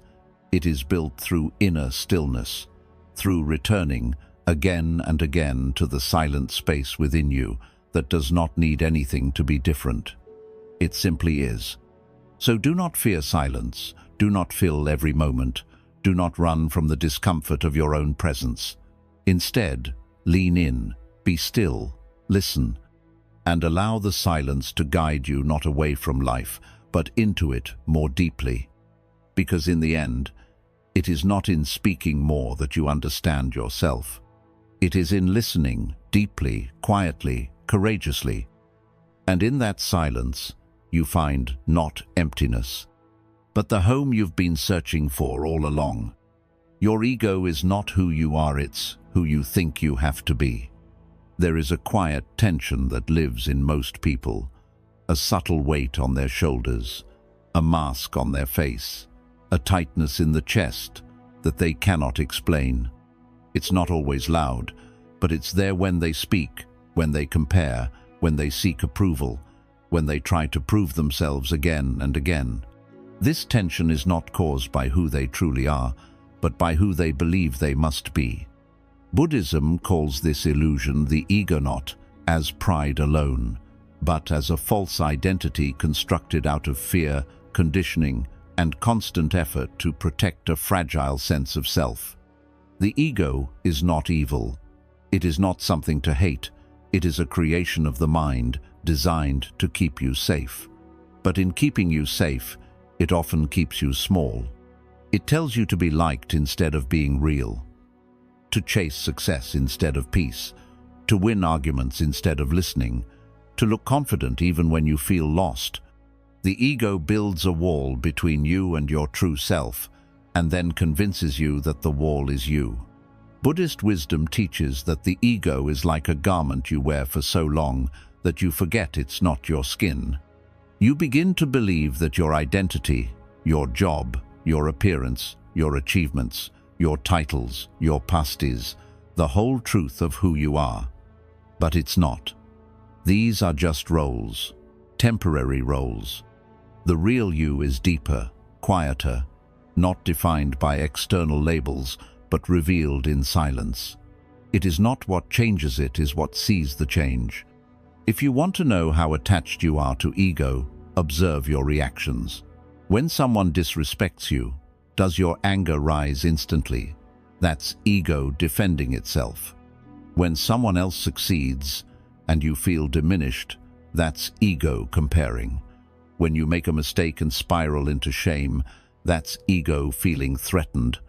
When you are terrified to be misunderstood, judged, or unseen, that is ego trying to survive by controlling perception. But here's the liberating truth. You are not your ego. You are not the voice that says you're failing. You are not the fear of judgment. You are not the story of your past, the image you show the world, or the illusion of who you think you must be. You are the awareness behind it all, the still, observing consciousness that sees the roles and remains untouched. When you begin to recognize the ego for what it is, a mental construct, you no longer need to destroy it. You simply stop obeying it. You stop feeding it with endless comparison, validation seeking, and attachment to image. And as you do, something incredible begins to happen. You become lighter, freer, softer. You no longer need to win every argument. You no longer need to be right all the time. You no longer need to prove your worth, because you realize you were already whole all along. The ego thrives in noise and identity, but the soul thrives in presence and simplicity. When you sit in silence and observe your thoughts without reacting, your ego loses power. It cannot survive when you no longer believe every thought it sends. It cannot rule you when you see through its patterns. The ego wants to protect yourself, but the soul wants to dissolve all separation and return to unity with yourself, with others, with life. Buddhism invites you not to fight your ego, but to see it, to watch how it operates, to smile gently when it shows up, to breathe through its fear, to choose your deeper self, even when your ego is screaming for attention. And this is not weakness, this is the highest strength, because anyone can yell back, posture, or defend. But it takes great strength to remain rooted in stillness when your ego is shaking. It takes great strength to respond with compassion when your ego demands revenge. It takes deep wisdom to remain small in the eyes of the world, yet large in the presence of your own soul. When you live from ego, you are constantly performing. Every room becomes a stage. Every interaction becomes a transaction. You say what you think others want to hear. You hide your vulnerability. You exaggerate your wins and hide your wounds. But when you begin to dissolve ego, you become real, honest, grounded. You no longer try to impress others. You express yourself from a place of truth. And even when that truth is quiet, it is powerful because it is free. You will still feel the ego arise from time to time. That's okay. You are not trying to eliminate it completely. You are learning to live with awareness. The ego may whisper, "You're falling behind." Awareness answers, "I walk in my own time." Ego says, "They're judging you." Awareness says, "Let them.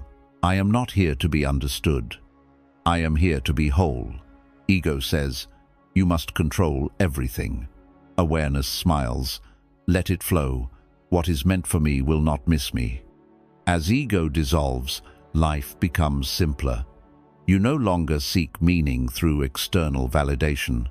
You find it in quiet mornings, in the sound of the wind, in the warmth of a kind word, in doing something beautiful even when no one is watching. You begin to trust life more, not because you've figured it all out, but because your inner world is no longer in conflict with itself. You no longer fight the world because you've made peace with yourself. And what happens when you live without ego? You become light, open, available, present. You don't carry the weight of image or expectation. You don't overthink your every move. You don't shrink when misunderstood. You radiate an energy that is rare because it is real. You give without needing to be seen. You listen without needing to speak. You serve without needing credit. You love without needing control. And this, in the deepest sense, is freedom. This is what Buddhism points toward, not the destruction of the self, but the unmasking of the false self so that your true self can finally breathe. The ego will always try to reappear. It will wear new disguises.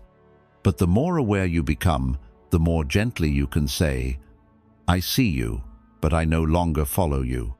You are not here to become a better version of your ego. You are here to remember the self that needs no version at all. True peace doesn't come when life is silent, it comes when your mind is. Many people spend their entire lives chasing peace as if it's a destination.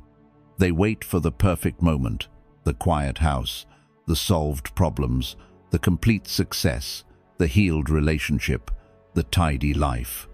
They think, when everything calms down, then I'll be at peace. When everyone understands me, when I have enough money, when I figure it all out, then I'll finally rest. But Buddhism gently reveals the truth. Peace is not something that comes from outside, it's something that blooms inside, regardless of what happens around you. The great mistake is believing that peace is the absence of noise. That if you eliminate all chaos, all struggle, all distraction, then stillness will arrive. But life never becomes perfectly silent. The world is not designed for constant calm. Storms come, people change, unexpected things happen. The noise out there will always fluctuate. You cannot control it. But what you can control is the quality of your mind. You can learn to quiet the storm within even while the storm outside continues. Peace is not about escaping noise, it is about transforming your relationship to it. A peaceful mind is not one that never hears chaos. It is one that no longer lets chaos dictate its center. Think of a tree standing in heavy wind. Its branches may sway, its leaves may scatter, but its roots stay planted. That root is your awareness.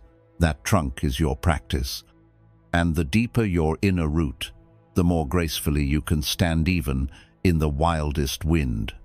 The untrained mind is like a radio left on all day, blasting commentary, complaints, worries, judgments, comparisons, and fears. This constant mental noise creates suffering, not because life is hard, but because we don't know how to turn the volume down. Most people live as prisoners of their thoughts. They don't think their thoughts, they are thought by them. A trigger happens and their mind spins. A comment is made and their mood collapses. A fear appears and they are paralyzed. This is not peace, it is reactivity. But Buddhism offers a way out. It says, train the mind and peace follows not someday, but now. This begins with observation. You must learn to watch the mind instead of drowning in it. Notice the moments when your mind begins to run, when it replays the past, when it imagines a future disaster, when it overanalyzes, when it critiques you mercilessly. Do not resist it. Do not judge it. Just watch it as you would watch a child throwing a tantrum. Watch with patience, with softness, with understanding. And in that gentle watching, the mind begins to calm. The breath becomes your anchor. Each inhale brings you to this moment. Each exhale lets go of something you don't need. You begin to realize that peace is not a faraway template, is in the rise and fall of your chest. In the way you bring your awareness back, again and again. In the way you choose presence over panic, stillness over story, truth over thought. And here is what's even more profound. When your mind becomes peaceful, your entire world begins to reflect that peace back to you. Not because the world changes, but because your lens does. You see differently. You speak differently. You listen with more depth. You react less and respond more. You create space between stimulus and response, and in that space, freedom is born. You begin to carry peace, not as a fragile hope, but as an unshakable presence. Imagine being in the middle of a noisy marketplace, but feeling calm. Imagine facing uncertainty, but not crumbling. Imagine hearing criticism, but remaining centered. That is the power of a peaceful mind. It is a sanctuary that goes wherever you go. It cannot be taken from you. It cannot be shaken by temporary chaos. Because it is not based on control, it is based on clarity. This peace does not mean you don't feel. You still grieve, you still love deeply, you still care, but you are no longer ruled by emotions. You let them pass like waves, instead of clinging or resisting. You are no longer in a constant war with what is. You begin to accept things as they are, not out of passivity, but out of wisdom, because acceptance is not giving up, it is the beginning of clear action. To cultivate this peace, you must make time for silence, for stillness, for returning to yourself. You must step away from constant stimulation, not to avoid life, but to meet it more fully. Give yourself moments each day where you sit, breathe, and simply be. Let your mind empty, let your breath deepen, let your body soften. Over time, this becomes your reset. your refuge, your strength. Surround yourself with reminders of peace, not just serene environments, but peaceful people, wise words, sacred rituals. What you surround yourself with shapes your inner landscape. Tend to your inner garden like it matters, because it does. What you plant in the mind grows in your life. Plant stillness, plant gratitude, plant compassion. Watch them take root. Also, forgive often. Nothing clutters the mind like resentment. Let go of old arguments, of imagined enemies, of wounds you revisit over and over. Forgiveness does not mean forgetting, it means choosing peace over poison. It means freeing yourself, not approving what happened. Because peace and bitterness cannot share the same space. One must go for the other to grow. And most of all, remember this: peace is your original nature. It is not something to earn. It is not a luxury. It is your birthright.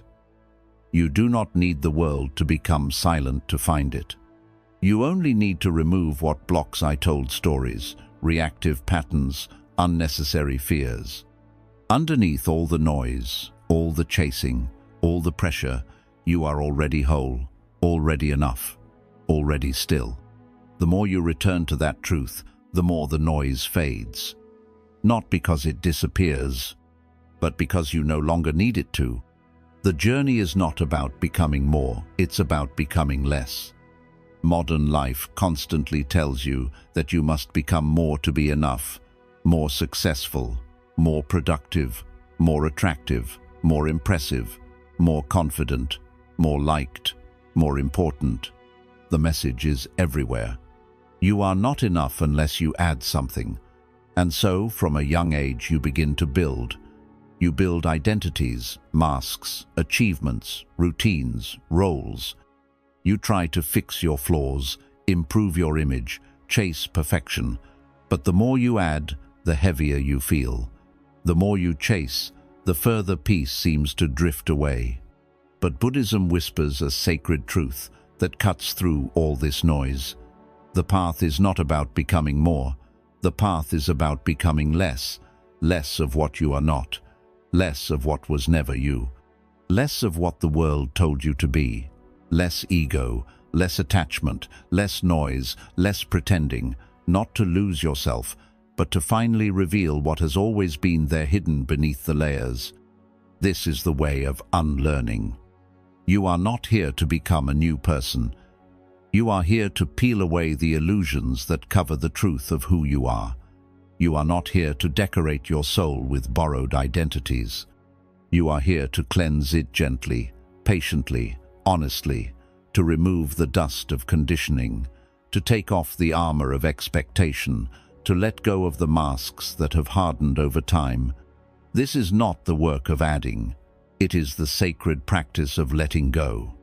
Begin by asking yourself gently, what have I been carrying that no longer belongs to me? What roles have I accepted to be loved? What stories am I repeating that were never mine? What habits are based in fear, not truth?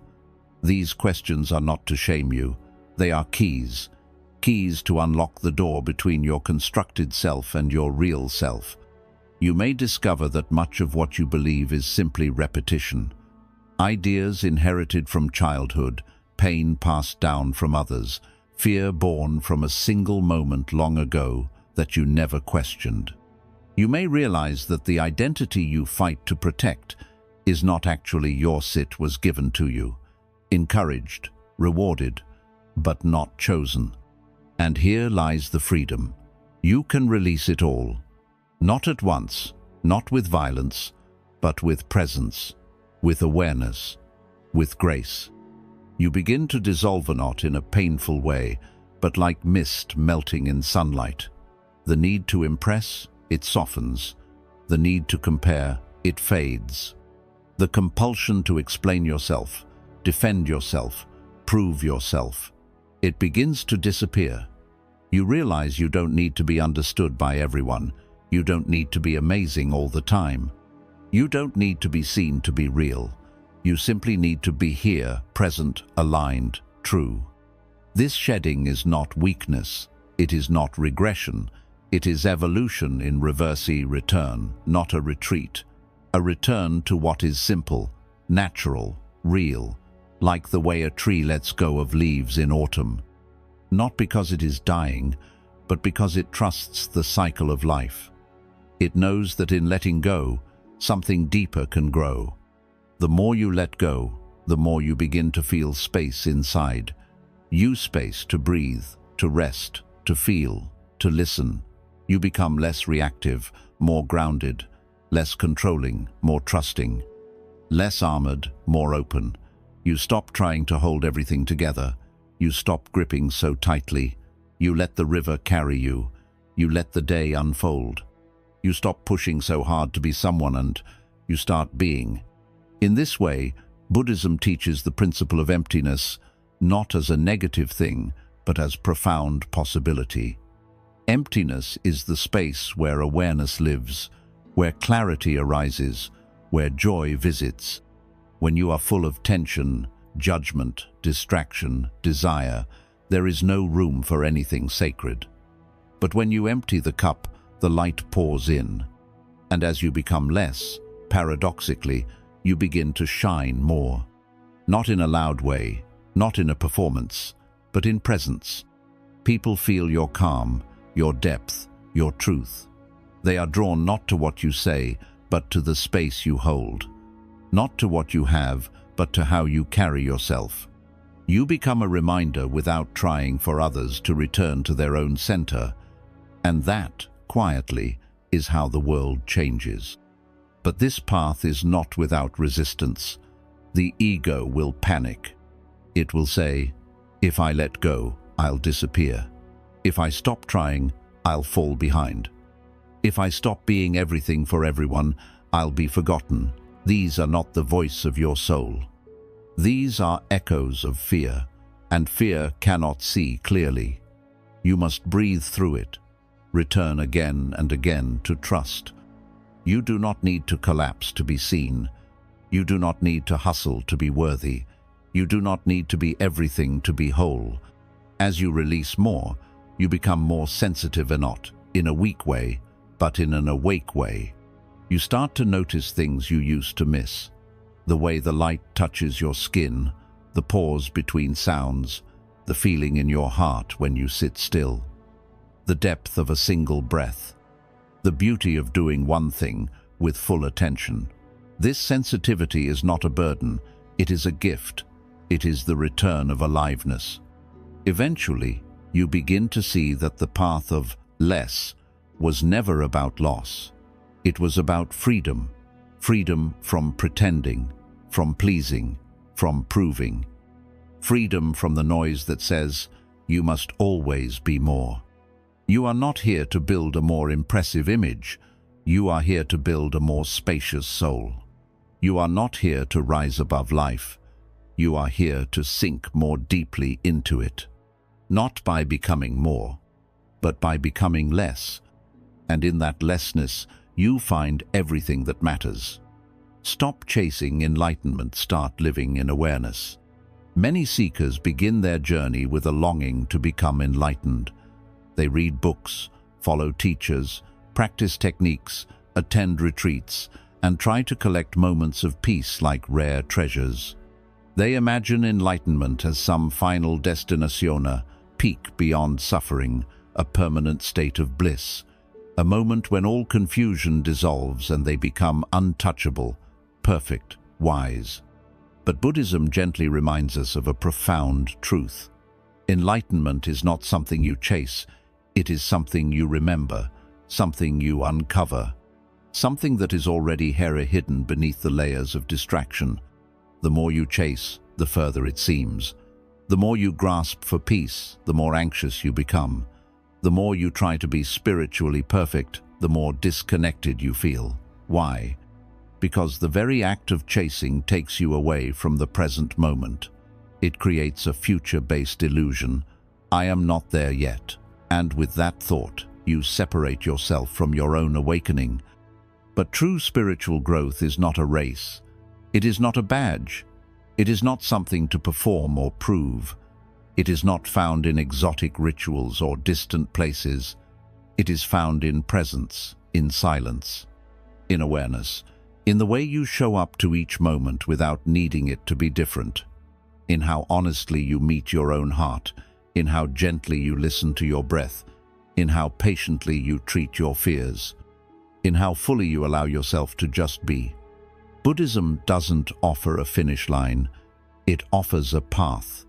And the beauty of this path is that it is not linear. You do not move forward by climbing higher. You move deeper by sinking inward, by slowing down, by observing your own mind again and again without judgment, by being fully alive in this ordinary, sacred now. To live in awareness means to see clearly without filters, without projections, without needing every moment to fit your expectations. It means watching your thoughts arise without grabbing them, feeling emotions without being owned by them, walking through your day not as a machine, but as a conscious being who is awake to the unfolding mystery of life. Enlightenment is not a glow on your face. It is the way you listen when someone is hurting, the way you wash a dish with full attention, the way you breathe through discomfort instead of escaping it, the way you notice your thoughts and return to stillness, the way you accept the imperfection of your humanness with tenderness. In this way, enlightenment is not a state you achieve, it is a state you allow. It is the quiet presence beneath your striving. It is the natural clarity that returns when you stop trying to force everything. A flower does not rush its blooming. A river does not chase the ocean.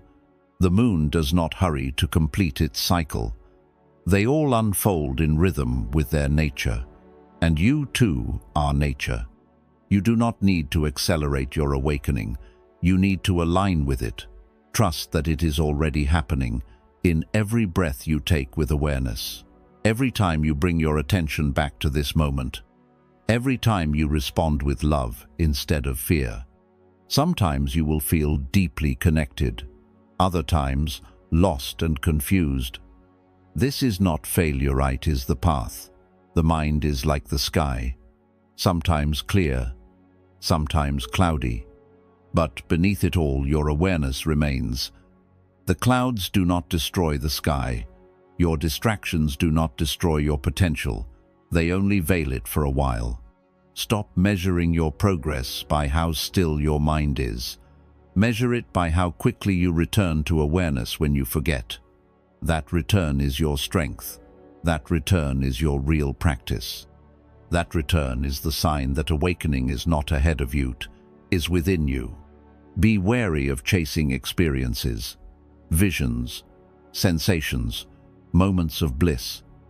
These are beautiful, but they are not the goal. They come and go. They are like fireworks, bright, exciting, but fleeting. Do not cling to them. True awakening is quieter, more subtle. It grows slowly, like roots. It is not in the highs, but in the depth of your grounding. It is not in what you feel, it is in how you see. When you live in awareness, life itself becomes your teacher. Every moment offers something. A delay teaches patience. A painful memory teaches compassion. A disagreement reveals where your ego still hides. A moment of beauty teaches gratitude. A single breath reveals everything, the impermanence of life, the miracle of being, the truth of presence. You begin to see that there is no spiritual life and normal life. There is only life, and all of it can be sacred. Folding laundry, driving through traffic, sitting in grief, laughing with a friend, cooking a meal, staring at the sky. These are not obstacles to awakening. These are awakening if you are fully present in them. The sacred is not elsewhere. It is here, now. This is why the Buddha taught mindfulness in every aspect of life, not just sitting on a cushion. He taught walking meditation, eating meditation, breathing meditation, because the point is not to escape the world. The point is to wake up within it, to meet each moment with open eyes, open heart, open awareness. You will forget. Many times, your mind will wander, your ego will return. Old patterns will rise. That's okay. Do not shame yourself. Do not compare your journey to others. Just return. Softly, patiently, with love. That return is the path. That return is the practice. And one day, without fanfare, you will notice something beautiful. That you no longer chase peace, you live it.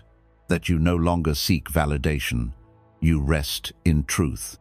That you no longer crave escape, you are at home in the now. That even in the middle of noise, you carry silence within. That even when pain visits, you do not collapse, you remain rooted. This is enlightenment, not a destination but a way of being. You are not here to become something else. You are here to remember what you already are, not by chasing, but by returning, again and again, to this breath, to this moment, to this sacred awareness. The final illusion to break. There is nowhere else to be but here. From the moment we begin to think, we are taught to live in movement, to go somewhere, to become someone, to arrive at something. We are told to plan ahead, to prepare, to push forward. And so we grow up chasing the horizon, imagining that peace, happiness, and wholeness live just beyond the next goal, the next achievement, the next moment. We learn to live in almost. Almost good enough, almost fulfilled, almost there, but never quite here. This is the final illusion, the belief that there is something missing in this moment, that we must be somewhere else, someone else, doing something else, before we are finally allowed to rest. But Buddhism tells us gently, firmly, and with great compassion, there is nowhere else you need to be. There is nothing else you need to become. The present moment is not a stepping stone to life, it is life. This truth is simple, yet radically difficult for the untrained mind. The ego thrives on future. It survives by saying, not yet healed, not yet ready, not yet happy. It promises peace after the next milestone, but the more you walk toward it, the more it moves away. The finish line always shifts. The mind that is addicted to striving can never enjoy arriving, because it never actually arrives. So you must stop. You must stop, not as a failure, but as an awakening. Stop running from your life as it is. Stop postponing your inner peace until the outer world cooperates. Stop waiting for permission to feel whole. Right now, in this breath, everything you need is already here. This breath is not preparing you for life, it is life. This moment is not the rehearsal, it is the stage. But to realize this, you must slow down not just in body, but in awareness. You must soften the compulsive momentum of your thoughts. You must untangle the belief that something better is always somewhere else. You must begin to meet your life exactly where it is, not where you wish it to be. That is the beginning of presence. Presence is not a spiritual idea. It is a practice, a return, a constant, conscious anchoring to the now. And this does not require a perfect environment. You don't need silence, incense, mountains, or robes. You only need your attention. You only need your willingness to be with what is. And what is what is? It is the sound around you, the feeling in your chest, the rhythm of your breath, the thought in your head, the tension in your body, the subtle ache in your heart, the breeze, the warmth, the scent, the silence, the movement. It is this. The now is not always soft. Sometimes it is uncomfortable, but even pain becomes lighter when met fully. It is the resistance that hurts more than the sensation, the trying to push it away, escape it, delay it, or fix it before we've even understood it. The Buddha did not teach presence as a luxury. He taught it as the foundation of liberation. Suffering begins when we abandon the now. when we cling to the past or chase the future. When we say, "This shouldn't be," instead of asking, "What is here for me to see?" Presence doesn't mean everything feels good. It means everything is met with honesty, with breath, with space, with compassion. To live in presence is to dismantle the illusion of there, to say, "There is no better moment coming. There is only this one. I will not waste it waiting. I will not rush through it looking for the next. I will not treat this breath as a bridge. I will live inside it, completely." This is the final breaking of illusion, the end of spiritual striving. Not because growth has ended, but because wholeness has been recognized.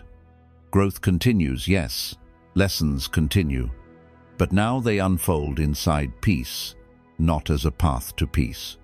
When you live this way, everything changes subtly but profoundly. You eat more slowly. You listen more deeply. You touch more tenderly. You speak more carefully. You laugh more freely. You cry more truthfully.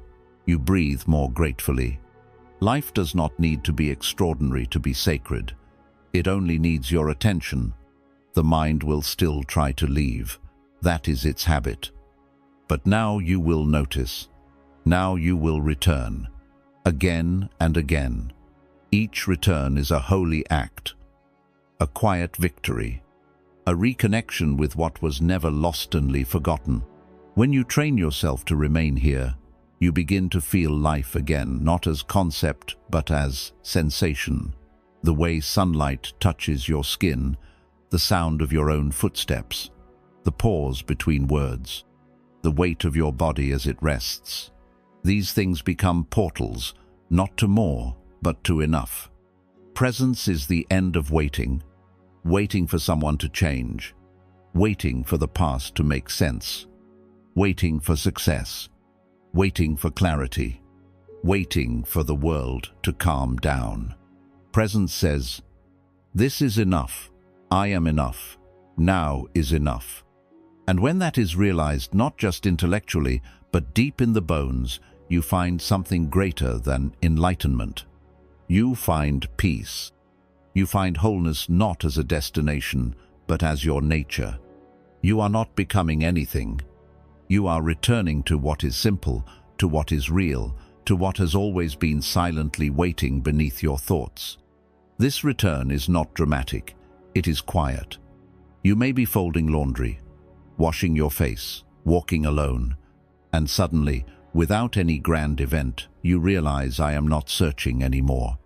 Because what you were searching for was never far away. It was always in this breath, in this moment, in this space between thoughts, in this awareness looking out through your eyes. You just didn't know how to stop long enough to see it. But now you do. And now you are free. The quiet strength of letting things be. There is a deep and ancient wisdom buried beneath the surface of our daily lives. It is not taught in schools, not praised in boardrooms, not glamorized on screens. It speaks in a whisper, often unheard beneath the clamor of doing, fixing, changing, chasing. This wisdom is not about doing more. It is not about controlling more. It is not about mastering your circumstances or bending the world to your will. Noit is the gentle, powerful art of letting things be. To the modern mind, this sounds like weakness, like giving up, like passivity.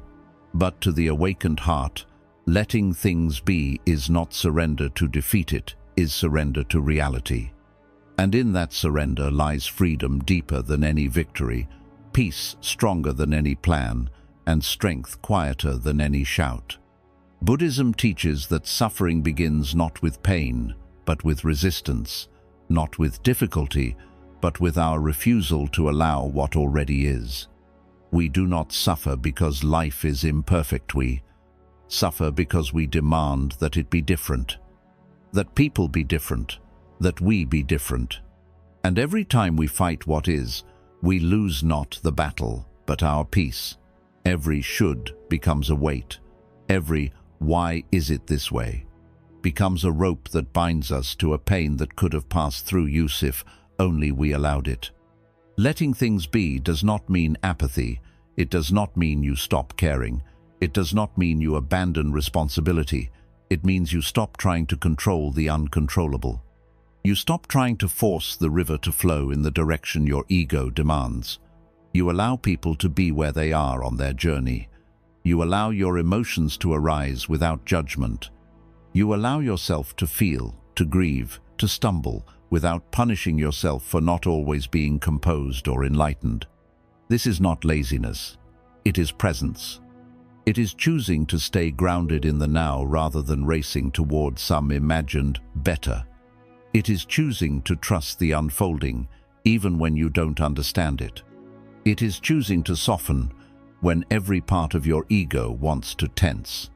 And this softening, this sacred letting go, is not a single act. It is a practice, a lifetime of learning to unclench your fists, of releasing the grip on expectations, of watching thoughts rise and fall without clinging to them, of allowing feelings to flow without drowning in them, of facing what is without needing to label it good or bad, just letting it be. There is quiet strength in that. To let someone walk away and not beg them to stay because you trust what leaves was not meant to remain.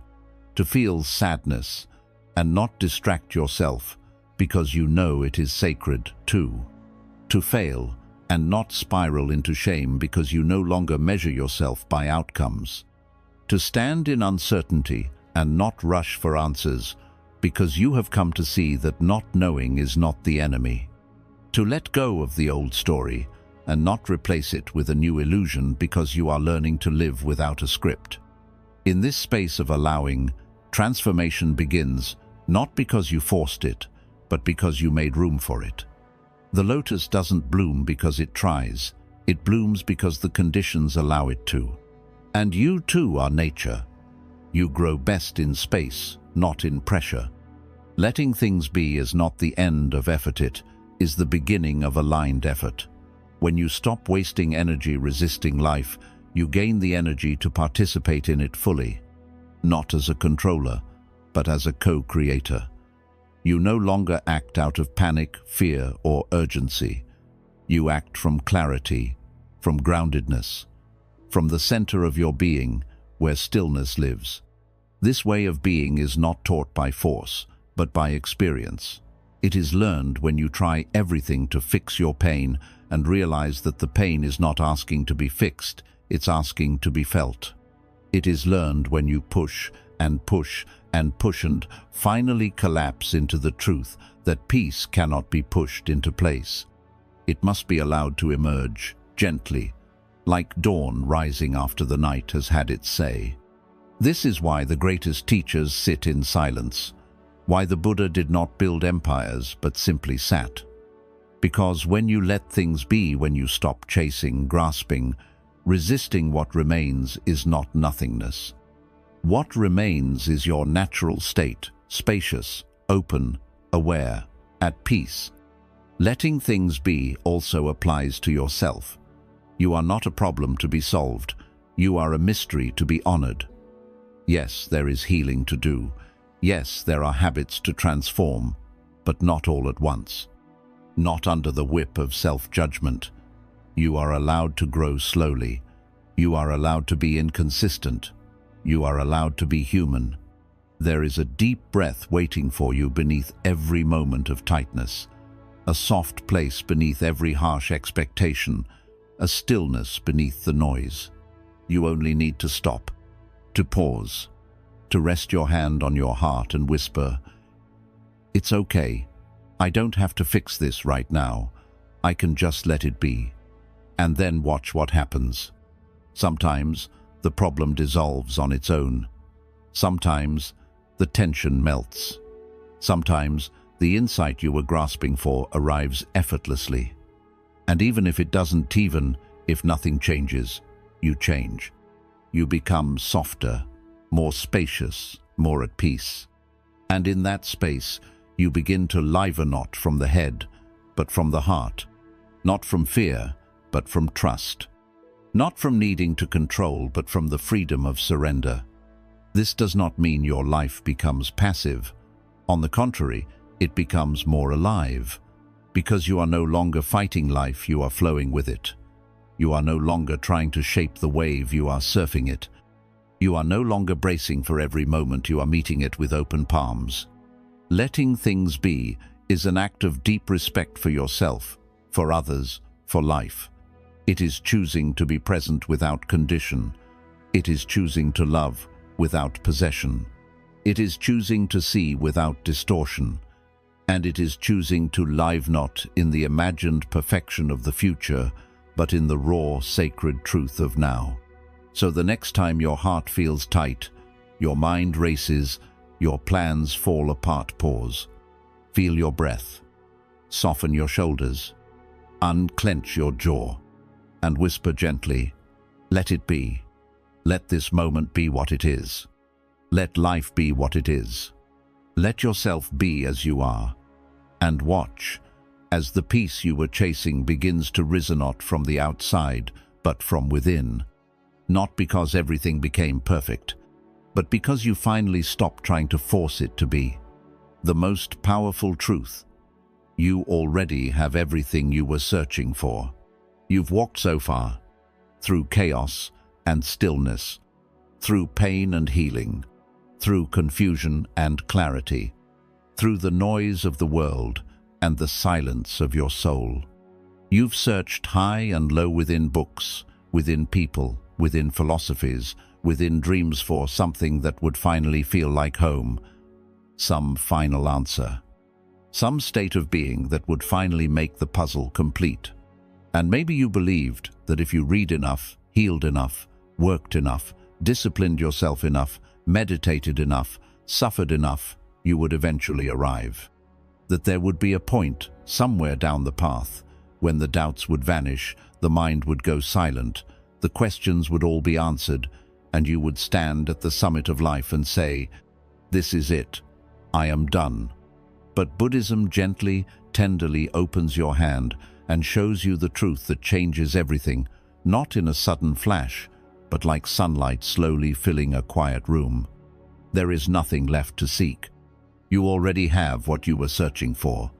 You always did. The mind, conditioned by years of striving, resists this truth. It says, "That can't be. I'm still not enlightened. I'm still not perfect. I still fall apart. I still feel sadness.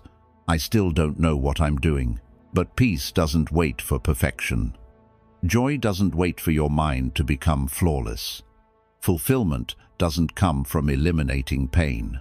These things are not rewards for the future. You find them when you begin to look directly at this moment and say, "What if I already have what I need?"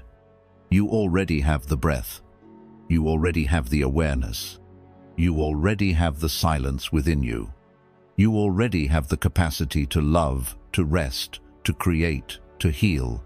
You already have the still point from which all wisdom arises. The journey was never about becoming someone new. It was always about remembering who you already are beneath the masks, beneath the stories, beneath the endless seeking. The teachings were never meant to give you something. They were meant to strip away everything that distracted you from seeing that you lack nothing. The meditation was never meant to make you more spiritual. It was meant to help you sit quietly enough to hear your own soul whisper, "I'm still here. I never left." You are not a broken thing that needs to be rebuilt. You are a beautiful, ancient presence that forgot its own light. All your life, you've been looking out there through eyes trained to scan the horizon. You thought meaning was somewhere else. You thought God lived in temples. You thought peace waited at the end of some path. You thought worth was something you had to earn. But the greatest masters in history said otherwise. They pointed not to heaven, not to the mountaintop, but to the space between your thoughts, to the quiet watcher behind your eyes, to the breath you've been breathing all along. This is the final turn in the journey. Not outward, but inward, homeward, not toward more, but toward enoughness. This is the moment where the path begins to dissolve, not because you've failed, but because you finally see that you are standing on sacred ground, and you always were. The path was never taking you to a different place. It was simply clearing away the dust so you could realize you were already home. There's a story in Zen of a student who traveled to ask a master the ultimate question: what is the meaning of life? The master didn't answer with words. He simply poured the student a cup of tea. And when the cup was full, he kept pouring. Tea spilled over the edges. The student shouted, "Stop! The cup is full!" The master looked at him gently and said, "Yes, just like your mind, you are already full, but you cannot receive this truth because you are too full of your own seeking." This story is not about giving up. It is about waking up. Waking up to the idea that you are not here to add more. You are here to empty yourself of illusions, of not enough, of someday, of when I arrive. And when that emptiness becomes spacious, soft, open, you begin to feel what has always been here: a quiet joy, a quiet love, a quiet knowing that you are already connected, already whole, already held by life itself. You already have the strength to face what hurts. You already have the wisdom to guide yourself forward. You already have the light that will carry you through darkness. You already have the peace that sits silently beneath every storm. You are not behind. You are not late. You are not broken. You are simply unfolding in your own time, in your own way. You don't need to become better. You need to become real. You don't need to chase awakening. You need to remember the presence that has always been with you, even in your confusion, even in your despair. When you stop striving, when you stop reaching, when you stop waiting for life to become something else, you realize you are already here, not because everything outside is perfect, but because inside the war is over. And in that space, where the war ends and the breath begins, you meet life not as a problem to solve, but as a mystery to experience. Not as a ladder to climb, but as a sacred dance, constantly changing, constantly offering, constantly reminding you, you are already enough. Not someday. Now. And when you live from that knowing, your life becomes something else entirely. Every small moment becomes a miracle. Every person becomes a reflection. Every breath becomes a gift. Every task becomes a ritual. Every word becomes more honest. Every silence becomes more profound. You stop waiting for life. You start living it, fully, consciously, lovingly, just as it is. Not because everything is easy, but because now you are no longer running. You are no longer lost. You have remembered. You have come home to your own presence, to your own breath, to the truth that you already have everything you were searching for. The most silent realization: you were never separate from anything. From the very beginning, we are taught to believe in separateness. You are this body, I am that body. You are your name, your story, your face, your past. I am mine. We are born into definitions, into labels, into borders and beliefs. We are told that the self ends at the skin, that we are individuals walking through a world of others. And while this may be true in appearance, it is not the deeper truth. It is not what the great teachers saw when they sat in silence and opened their hearts wider than thought. Buddhism, in its most sacred whispers, teaches that the greatest illusion is separation, and the most silent, powerful awakening is the one that shows you you were never separate from anything at all. Not from others, not from nature, not from the universe, not from peace, not even from the divine. All the walls were imagined, all the lines were drawn in sand. All the distance was a dream your mind painted, trying to make sense of a world it believed it had to survive. But in reality, there is no in here and out there, no me and not me. There is just this one field of being, endlessly unfolding, infinitely connected. You are not the wave crashing on the shore. You are the ocean, expressing itself as a wave. You are not a single tree in the forest. You are the forest becoming form for a little while. You are not just a human being trying to make sense of the universe. You are the universe remembering itself through a human form. And the moment this truth touches your heart, not just your mind, you begin to soften. You begin to return to the flow. You begin to live, not as an isolated self trying to conquer life, but as a living breath inside the sacred whole. This is not a mystical belief. It is a lived experience. You feel it in meditation when the boundaries begin to blur. You feel it in deep presence when you lose track of where your skin ends and the air begins. You feel it in grief when someone you love dies, and yet you still feel them in every sunset. You feel it in joy when your laughter fills the room and connects everyone in it. You feel it in nature when the sound of the wind speaks to something inside you that has no name. This is not magic. It is your original state. Before thought, before ego, before fear. It is the place you come from and the place you return to. So why did you ever feel separate? Because the mind believes in identity. It says, this is me, this is mine, that is other. It creates borders to protect the illusion of control. It defines the self so it can defend it. And in doing so, it begins to see the world as something outside of itself, something to judge, to compare with, to fear, to fix, to dominate, or to escape. But when the mind becomes quiet, when awareness deepens beyond thought, something else arises. A sense that you are not behind your eyes, you are in the eyes of every being. That the breath moving through you is the same breath moving through the trees. That the space between you and everything else is not empty, it is you too. This is what the Buddha realized under the Bodhi tree. Not just that suffering comes from attachment, but that attachment is born from the illusion of a separate self. And that when the self dissolves not in death, but in presence, what remains is not emptiness. What remains is oneness. To live this truth is not to stop being you. You still eat, you still speak, you still feel, but you live from a deeper place. You become like a wave that knows it is the sea. You still rise. You still fall. But you are no longer afraid because you know that beneath every rise and fall, you are held by something infinite, something that cannot be named, only felt.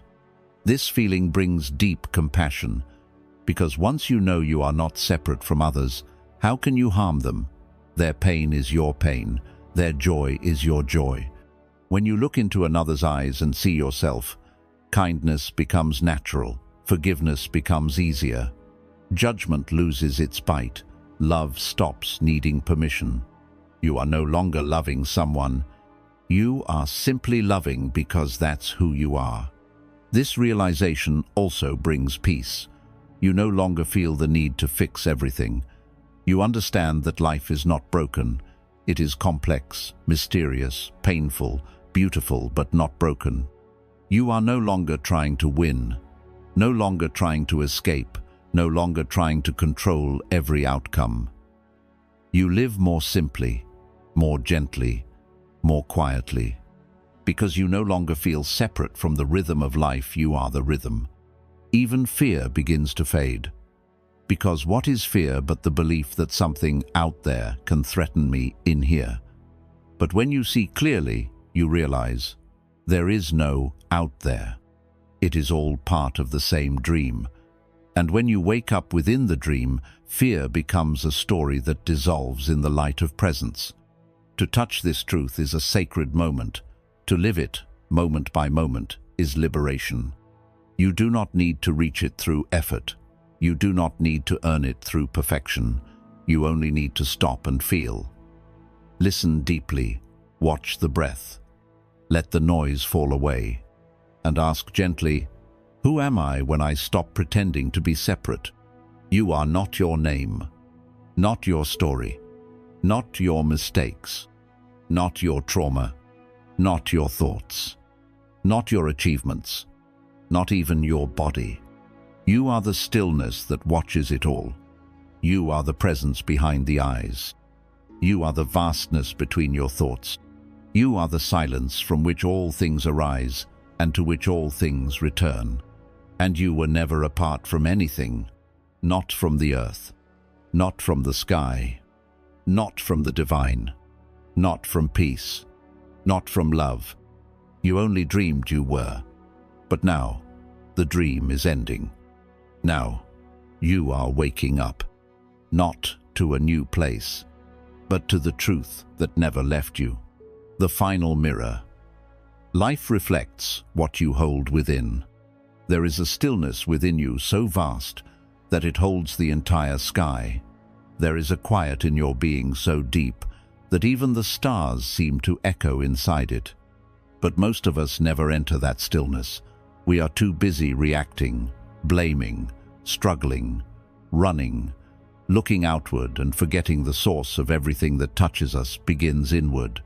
Buddhism has taught this from the beginning. The world you see is not a separate world, it is a mirror. And what it reflects back to you is not truth, it is your own mind. It is your own beliefs. It is your own wounds. It is your own inner landscape made visible through people, situations, and emotions.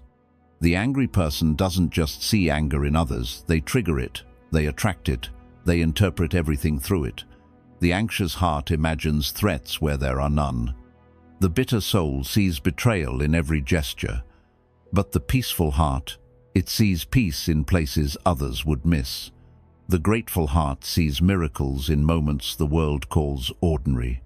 This is the final mirror. Life reflects what you hold within. When you finally understand this, not just with your intellect, but with your being, you stop trying to rearrange the outer world as a way to find peace.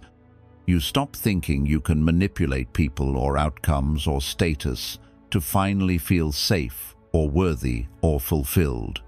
You start turning inward and ask the question that opens every door. What is the world showing me about myself right now? If someone's words cut you, ask why that wound is still open. If circumstances overwhelm you, ask what you are believing that robs you of your power. If people keep disrespecting you, ask what part of you keeps inviting them in, keep saying yes when your soul screams no. If nothing ever feels like enough, ask what emptiness inside you is demanding to be filled. This isn't blame. This is radical responsibility. Not responsibility for what others do, but responsibility for how you respond, what you carry, what you hold, what you haven't yet healed. The world is your mirror, yes, but it is also your classroom. And every experience is a teacher. Every emotion is a lesson. Every conflict is a message. Every irritation is a signal that something inside you is asking to be seen, not judged, not punished, but seen. The mind wants to escape pain, to run, to numb, to distract. But pain is just the mirror saying, look here, this is where the work is. And the moment you stop looking outward and turn inward, you begin to shift what the mirror reflects. Because the truth is, the world doesn't change when you yell at it. It changes when you see yourself clearly, when you drop the story, when you drop the blame, when you drop the idea that everything outside of you has to bend so that you can finally feel okay inside. This is not an easy shift. It is humbling. It requires that you admit, much of what I experience is shaped by how I see. Much of what I suffer is maintained by what I carry. Much of what I chase is a reflection of what I think I lack. And once you admit that, the ego trembles because now you hold the power. And with power comes the need for responsibility. You can no longer say, they made me feel this way. You must now say, why did I feel this way? What inside me needs to be healed, loved, released? re-seen. And then the practice begins. You begin to watch, not others, not the news, not the chaos, but yourself. You watch your reactions not to suppress them, but to understand them. You notice your triggers not to blame others, but to trace them back to their root. You observe your patterns not to judge, but to untangle them. You take the mirror seriously. You start seeing every challenge as a reflection of an opportunity to evolve. You stop saying, "Why is this happening to me?" And you start asking, "What is this teaching me about me?" The work becomes sacred, because it's no longer about changing the world, it's about cleaning the mirror, removing the distortions, wiping away the fear, so that what reflects back to you is clarity, wholeness, and peace. And when the mirror becomes clean, something miraculous happens. The people in your life begin to shift, not because they've changed, but because your perception has. You start seeing the pain behind the anger, the longing behind the control, the fear behind the judgment. And instead of reacting, you begin to respond with compassion. You stop needing to win every argument. You stop trying to prove yourself. You stop chasing things that once felt essential but now feel empty. You become centered. You become whole. You become still. And in that stillness, life stops being your enemy.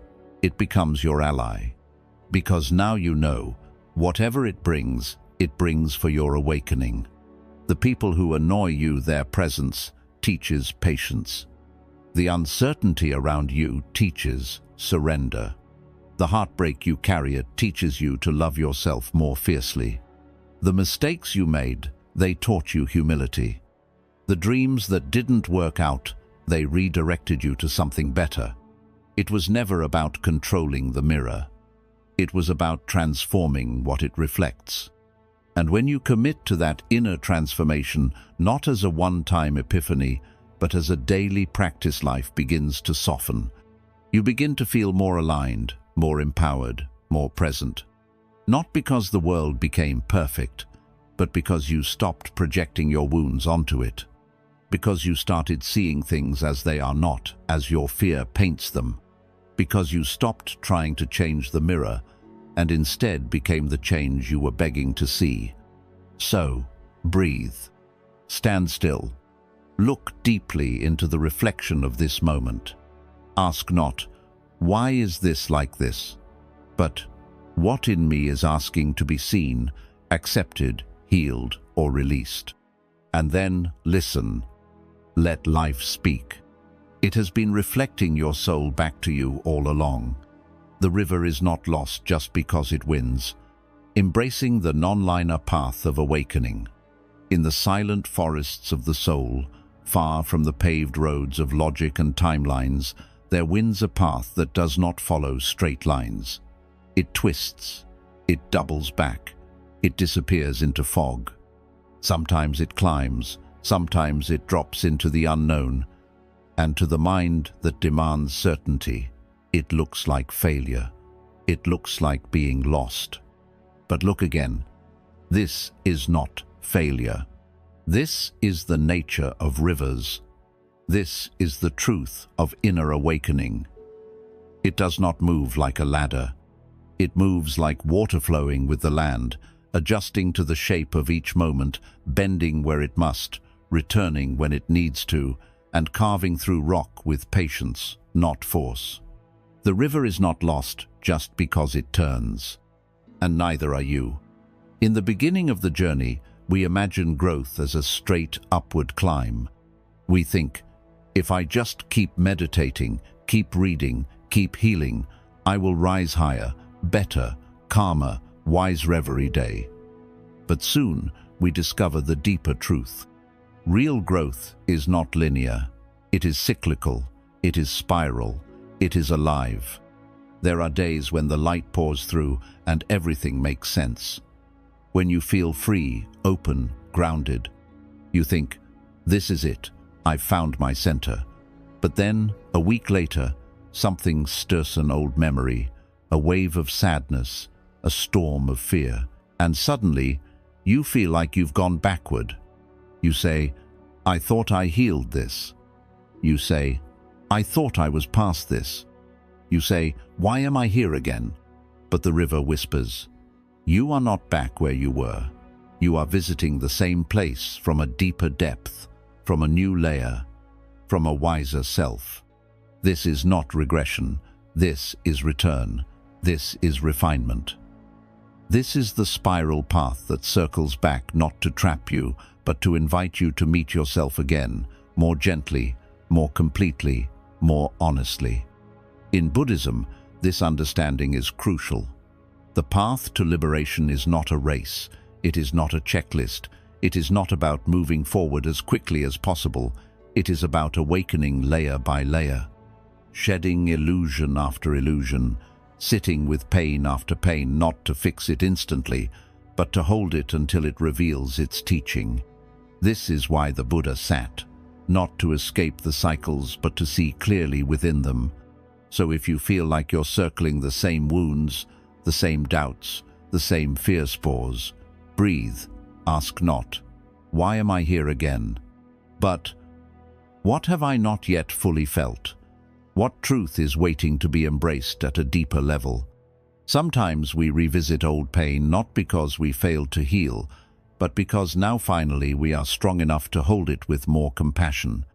Sometimes we feel lost, not because we've lost the way, but because we're being asked to let go of the map. Sometimes the fog descends because it's time to trust the step, not the destination. And in those moments, something sacred begins to happen. You stop treating life like a problem. You stop treating healing like a deadline. You begin to soften, to flow, to allow. You begin to understand that awakening is not a final state, it is a relationship with yourself, with the present, with the mystery. And relationships are not straight lines. They deepen, they unfold, they revisit, they change shape. So does your path. And that's okay. You do not need to always be progressing. You do not need to always be certain. You do not need to always be better. Sometimes the most profound growth is invisible. Sometimes it is simply staying, breathing, witnessing the storm without abandoning yourself. Imagine a river flowing through a mountain valley. From above, you see its winding shape, but from within it, the river knows only the current. It does not question the turns. It does not curse the rocks. It does not demand that the mountain be flat. It flows. It adapts. It allows. And because of that, it carves its way not by force, but by surrender. You are that river, and every twist in your journey has meaning. The days when you feel broken, those are the days when your ego is cracking open to let more light in. The moments when you feel lost, those are the moments when your soul is leading you beyond the known, into something deeper. The setbacks are not detours, they are initiations. They are tests of faith, not in a dogma, but in your own capacity to stay, to feel, to hold yourself through it all. You are not behind. You are not late. You are not starting over. You are exactly where you need to be for the next layer of your awakening to rise. And as you begin to trust this, something inside you shifts. You stop needing the approval of others. You stop comparing your journey to someone else's.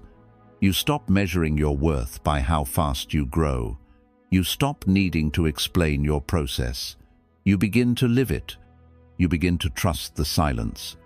You begin to find strength in slowness. You begin to let go of shame.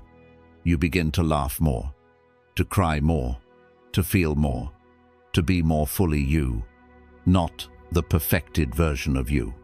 The present version, the honest version, the one who shows up even when it's hard, the one who falls down and gets up again, not because they're trying to impress anyone, but because they know, deep down, that their soul deserves their own devotion. And as you walk this winding path one day, without realizing it, you will look around and notice something beautiful. The river is not confused. The turns have not taken you away from yourself. They've taken you into yourself. You'll see that every season had its reason. Every breakdown held a gift. Every delay carried protection. Every wound opened a door. Every spiral brought you back to the center. And then, just like that, you'll feel it. Peace. Not because everything is resolved. Not because the path straightened out, but because you've made peace with the winding. Because you finally understand. The river is not lost just because it turns. And you are not lost just because your path is not linear. You are becoming. And that becoming is sacred. Let it unfold. The wisdom of slowness. Healing happens in silence, not in speed. The world will tell you that speed is power, that the faster you achieve, the more valuable you are, that success is found in acceleration, in non-stop motion, in never letting a single second go unfilled. But what the world calls progress, the soul often calls noise. And what the world rushes toward, the awakened heart often steps away from. Because deep healing, true clarity, and sacred transformation do not rise in speed. They rise in slowness, in stillness, in the quiet rhythms of nature, of breath, of being. The flower does not bloom faster because you shout at it. The tree does not grow taller because you pull its branches upward. The moon does not rush to fullness. The tide does not hurry. And yet, all of them become what they were meant to be. In this rushing world, slowness has become an act of rebellion. But in the path of awakening, slowness is not rebellion. It is return. It is the return to rhythm, to sanity, to life as it really is, beneath the addiction to urgency. Buddhism teaches that mindfulness, the heart of awakening, is born in presence. And presence cannot exist in haste. You cannot be present and hurried at the same time. One excludes the other. When you rush, you lose awareness. You become consumed by outcome. Your feet may be moving, but your soul is somewhere behind you, struggling to catch up. And so, the practice begins with this gentle invitation. Slow down. Slow down not because you're lazy, not because you lack ambition, but because you finally understand that rushing through life is a form of spiritual violence. It's a refusal to feel, a refusal to listen, a refusal to be here. And most of all, it's a refusal to heal. Healing never happens in speed. Healing does not respond to pressure. Healing is not a performance. Healing is like a wounded animal. It will only emerge in safety. And safety comes not from hustle, but from slowness. When you rush to fix yourself, to fix your pain, to become someone better, you bypass the most sacred parts of yourself, the ones that don't need fixing, the ones that don't need achievement, the ones that just need you to sit with them and say, I see you, I'm not leaving. In silence, the mind may panic at first. It may scream, we're wasting time, we're falling behind, we must do more, be more, move faster. But slowly, beneath the chatter, you begin to hear a different voice, a softer one, a wiser one, the voice of the soul, the body, the truth. And that voice does not speak in urgency. It speaks in whispers, in breaths, in still moments between the chaos. That voice will never rush you. That voice will never shame you. That voice will never push you to be anyone other than who you are right now. And when you listen to that voice, something shifts inside you. A peace arises that doesn't come from arriving but from allowing. A sense of rest that says, I don't need to get there. I just need to be here, and here is enough. But this is not what the world teaches. The world teaches comparison. It shows you people sprinting ahead. It tells you to match their pace. It calls rest laziness. It calls softness weakness. It praises burnout and celebrates exhaustion as evidence of worth. But none of that leads to awakening. None of that leads to freedom. None of that leads to love. In fact, the faster you run, the more likely you are running from something. From emptiness, from grief, from the voice you don't want to hear in the silence, from the pain you haven't yet felt, from the truth that maybe the things you're chasing were never what you needed. This is why slowness feels uncomfortable at first, because it reveals what you buried under motion. But if you stay, if you breathe through the discomfort, if you learn to rest in the slowness instead of resisting it, you will uncover what the fast-paced life has hidden. The peace that doesn't depend on outcome. The worth that doesn't depend on productivity. The love that doesn't need performance. The joy that lives in the simplest of things. The wind, the warmth of sunlight, the texture of your breath, the sound of your heartbeat. You'll find that when you slow down, everything begins to speak. The body tells you what it truly needs, not what culture says it should look like. The heart tells you who it truly longs for, not who society tells you to impress. The soul tells you what truly matters, not what the market says to chase. And life tells you, I was never trying to rush you. I've been here the whole time, waiting for you to notice. So you begin to walk differently. You begin to speak more slowly. You begin to listen with your whole body. You begin to let moments stretch open, rather than rushing through them to get to the next. You learn that what you once called wasting time is often the doorway to timelessness. You see that the people who matter are the ones who make you feel safe to slow down, not speed up. You realize that the dreams you had, if they require you to burn out, to rush endlessly, to live outside yourself, are not dreams. They are distractions. And so you let them go. Not because you've given up, but because you've remembered what truly matters.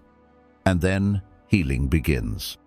Slowly, quietly, naturally, like dawn rising over a sleeping mountain, like spring returning after a long winter, like forgiveness softening the edge of old pain, like joy visiting you in the middle of doing nothing.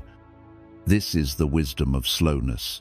It teaches you that life is not waiting at the end of a checklist, it's happening now.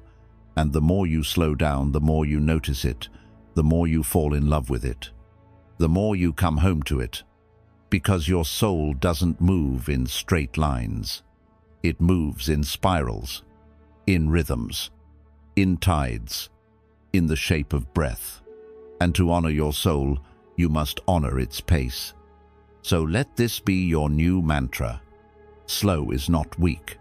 Slow is sacred. Let others run. Let the world chase. Let time do what it does. But you will move like water. You will live like breath. You will bloom in your own season.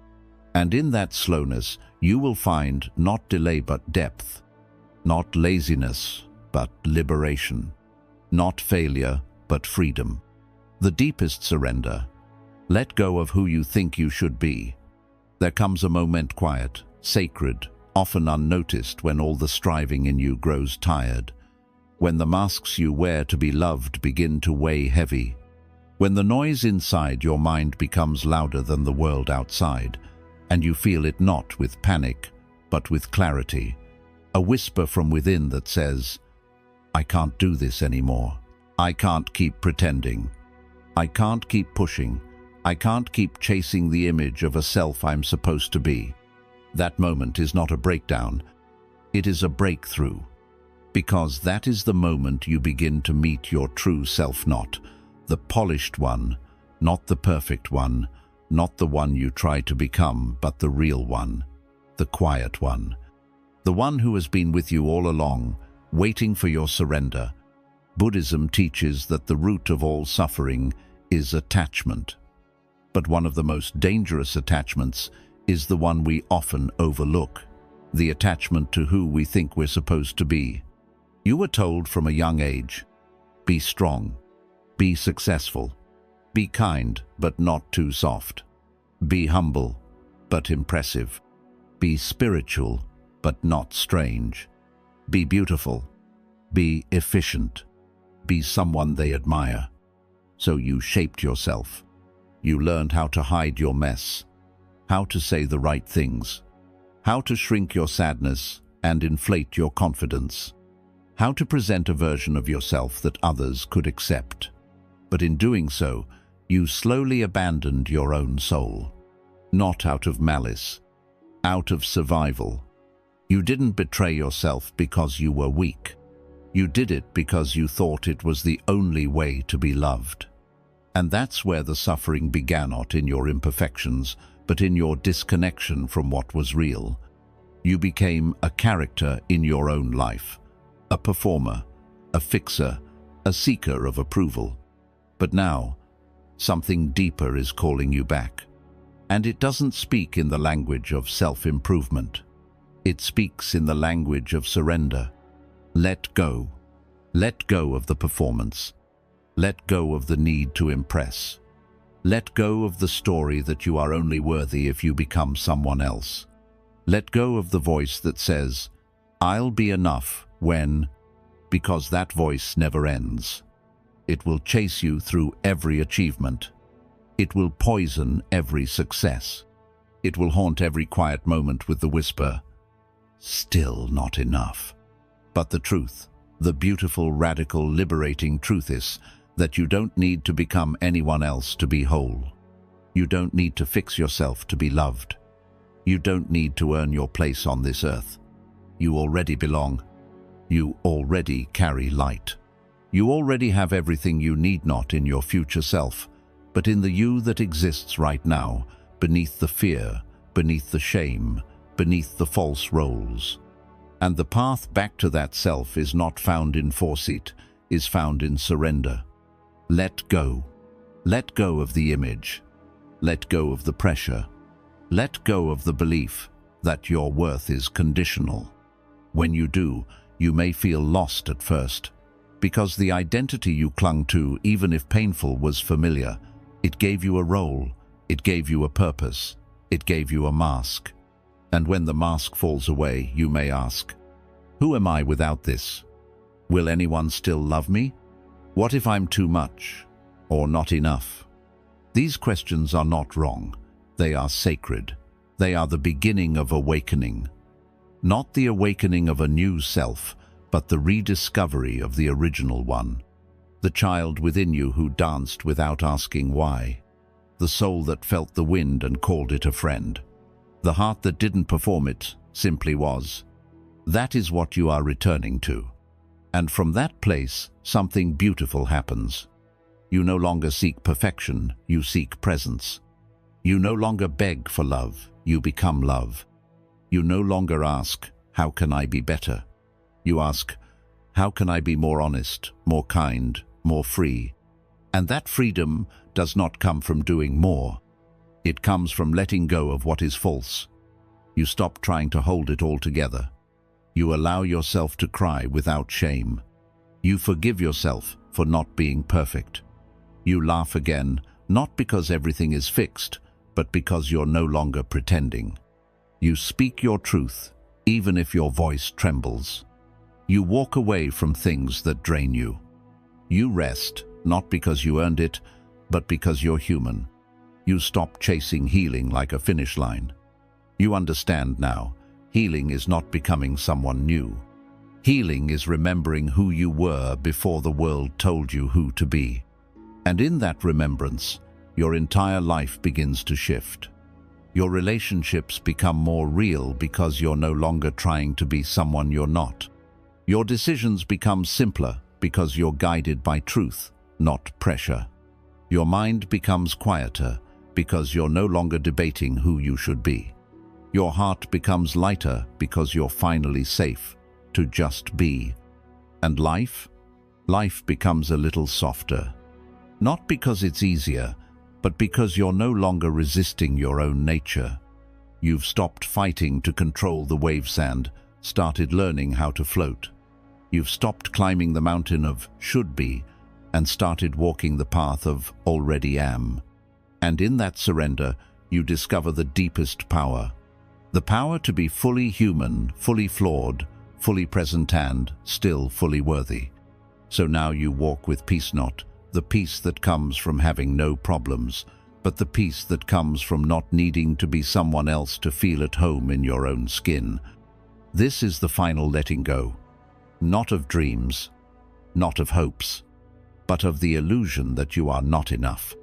And when that illusion dies, what remains is truth.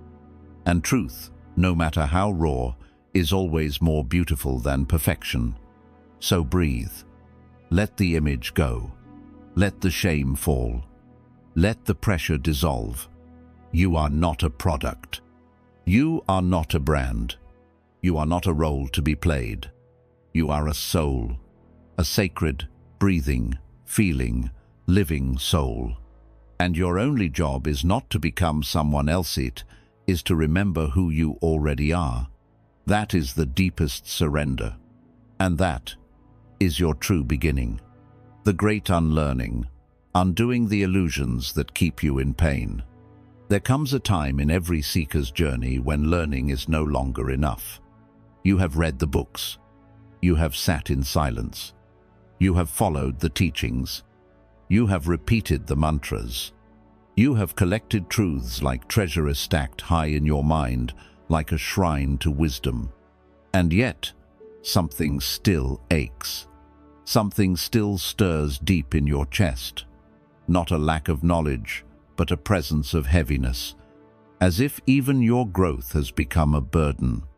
As if even your spiritual path is now carrying weight it was never meant to hold. That is when the deeper path begins. Not the path of learning more, but the path of unlearning. Because what keeps you in pain is not always the absence of truth, it is the presence of illusion. And no amount of wisdom can enter a mind still crowded with lies it hasn't let go of. Buddhism speaks to this not as a metaphor but as a living instruction.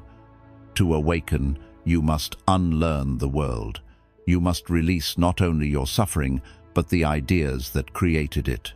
Because you were not born in pain. You were not born in shame. You were not born broken. You were born whole. It was the world that taught you otherwise.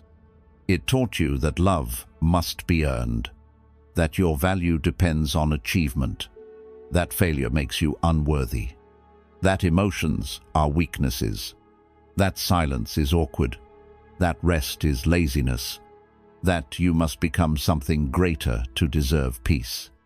And because you were innocent, you believed it. You wore those beliefs like clothing, like skin. You forgot they were added to you. You began to believe they were you. So you lived trying to prove you were worthy, trying to hide your wounds, trying to pretend, trying to chase a version of yourself that didn't even feel real. And what began as survival slowly became your identity. But now, you are waking up. And with that awakening comes a sacred task. Not to become someone new, but to unbecome everything false.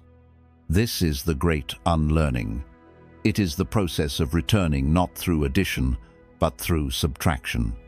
Peeling away the layers that do not belong to your soul. Releasing the masks. Letting the lies fall like old leaves in autumn. It begins simply by noticing. Noticing when your mind repeats a script that was never yours. Noticing when shame appears not as truth, but as habit. Noticing when you speak words that keep others comfortable while suffocating your own truth. Noticing when fear disguises itself as being realistic. Noticing how often your heart whispers no while your mouth says yes. This is not about judgment. This is about clarity. Because when you see clearly, you begin to choose consciously. And when you choose consciously, you reclaim your power. Unlearning is not loud. It is not glamorous. It is not a highlight reel. It happens quietly in the moments you stop believing what once controlled you. In the moment, you stop apologizing for your softness. In the moment, you stop proving your worth. In the moment, you stop rushing toward healing and allow yourself to rest in the messiness of now. It's in the moment you cry, not because you're weak, but because you finally gave yourself permission to feel. It's in the moment you say, "I don't know," without shame. It's in the moment you stop saying, "I'm fine," when you're not. That is unlearning. It is not a retreat from life. It is the most intimate engagement with life you've ever known. Because once the illusions fall, you begin to see everything differently. You stop seeing pain as punishment and begin to see it as a teacher. You stop seeing stillness as laziness and begin to see it as power. You stop seeing emotions as problems and begin to see them as guides. You stop seeing vulnerability as risk and begin to see it as strength. You stop seeing imperfection as flaw and begin to see it as realness. The more you unlearn, the freer you become. Free from the roles you were assigned. Free from the weight of others' expectations. Free from the inner critic who was never yours to begin with. Free from the illusion that you are not already whole. And with that freedom comes peace. Note, a peace built on control or outcomes, but a peace born from truth. You begin to realize you do not need to be understood to be whole.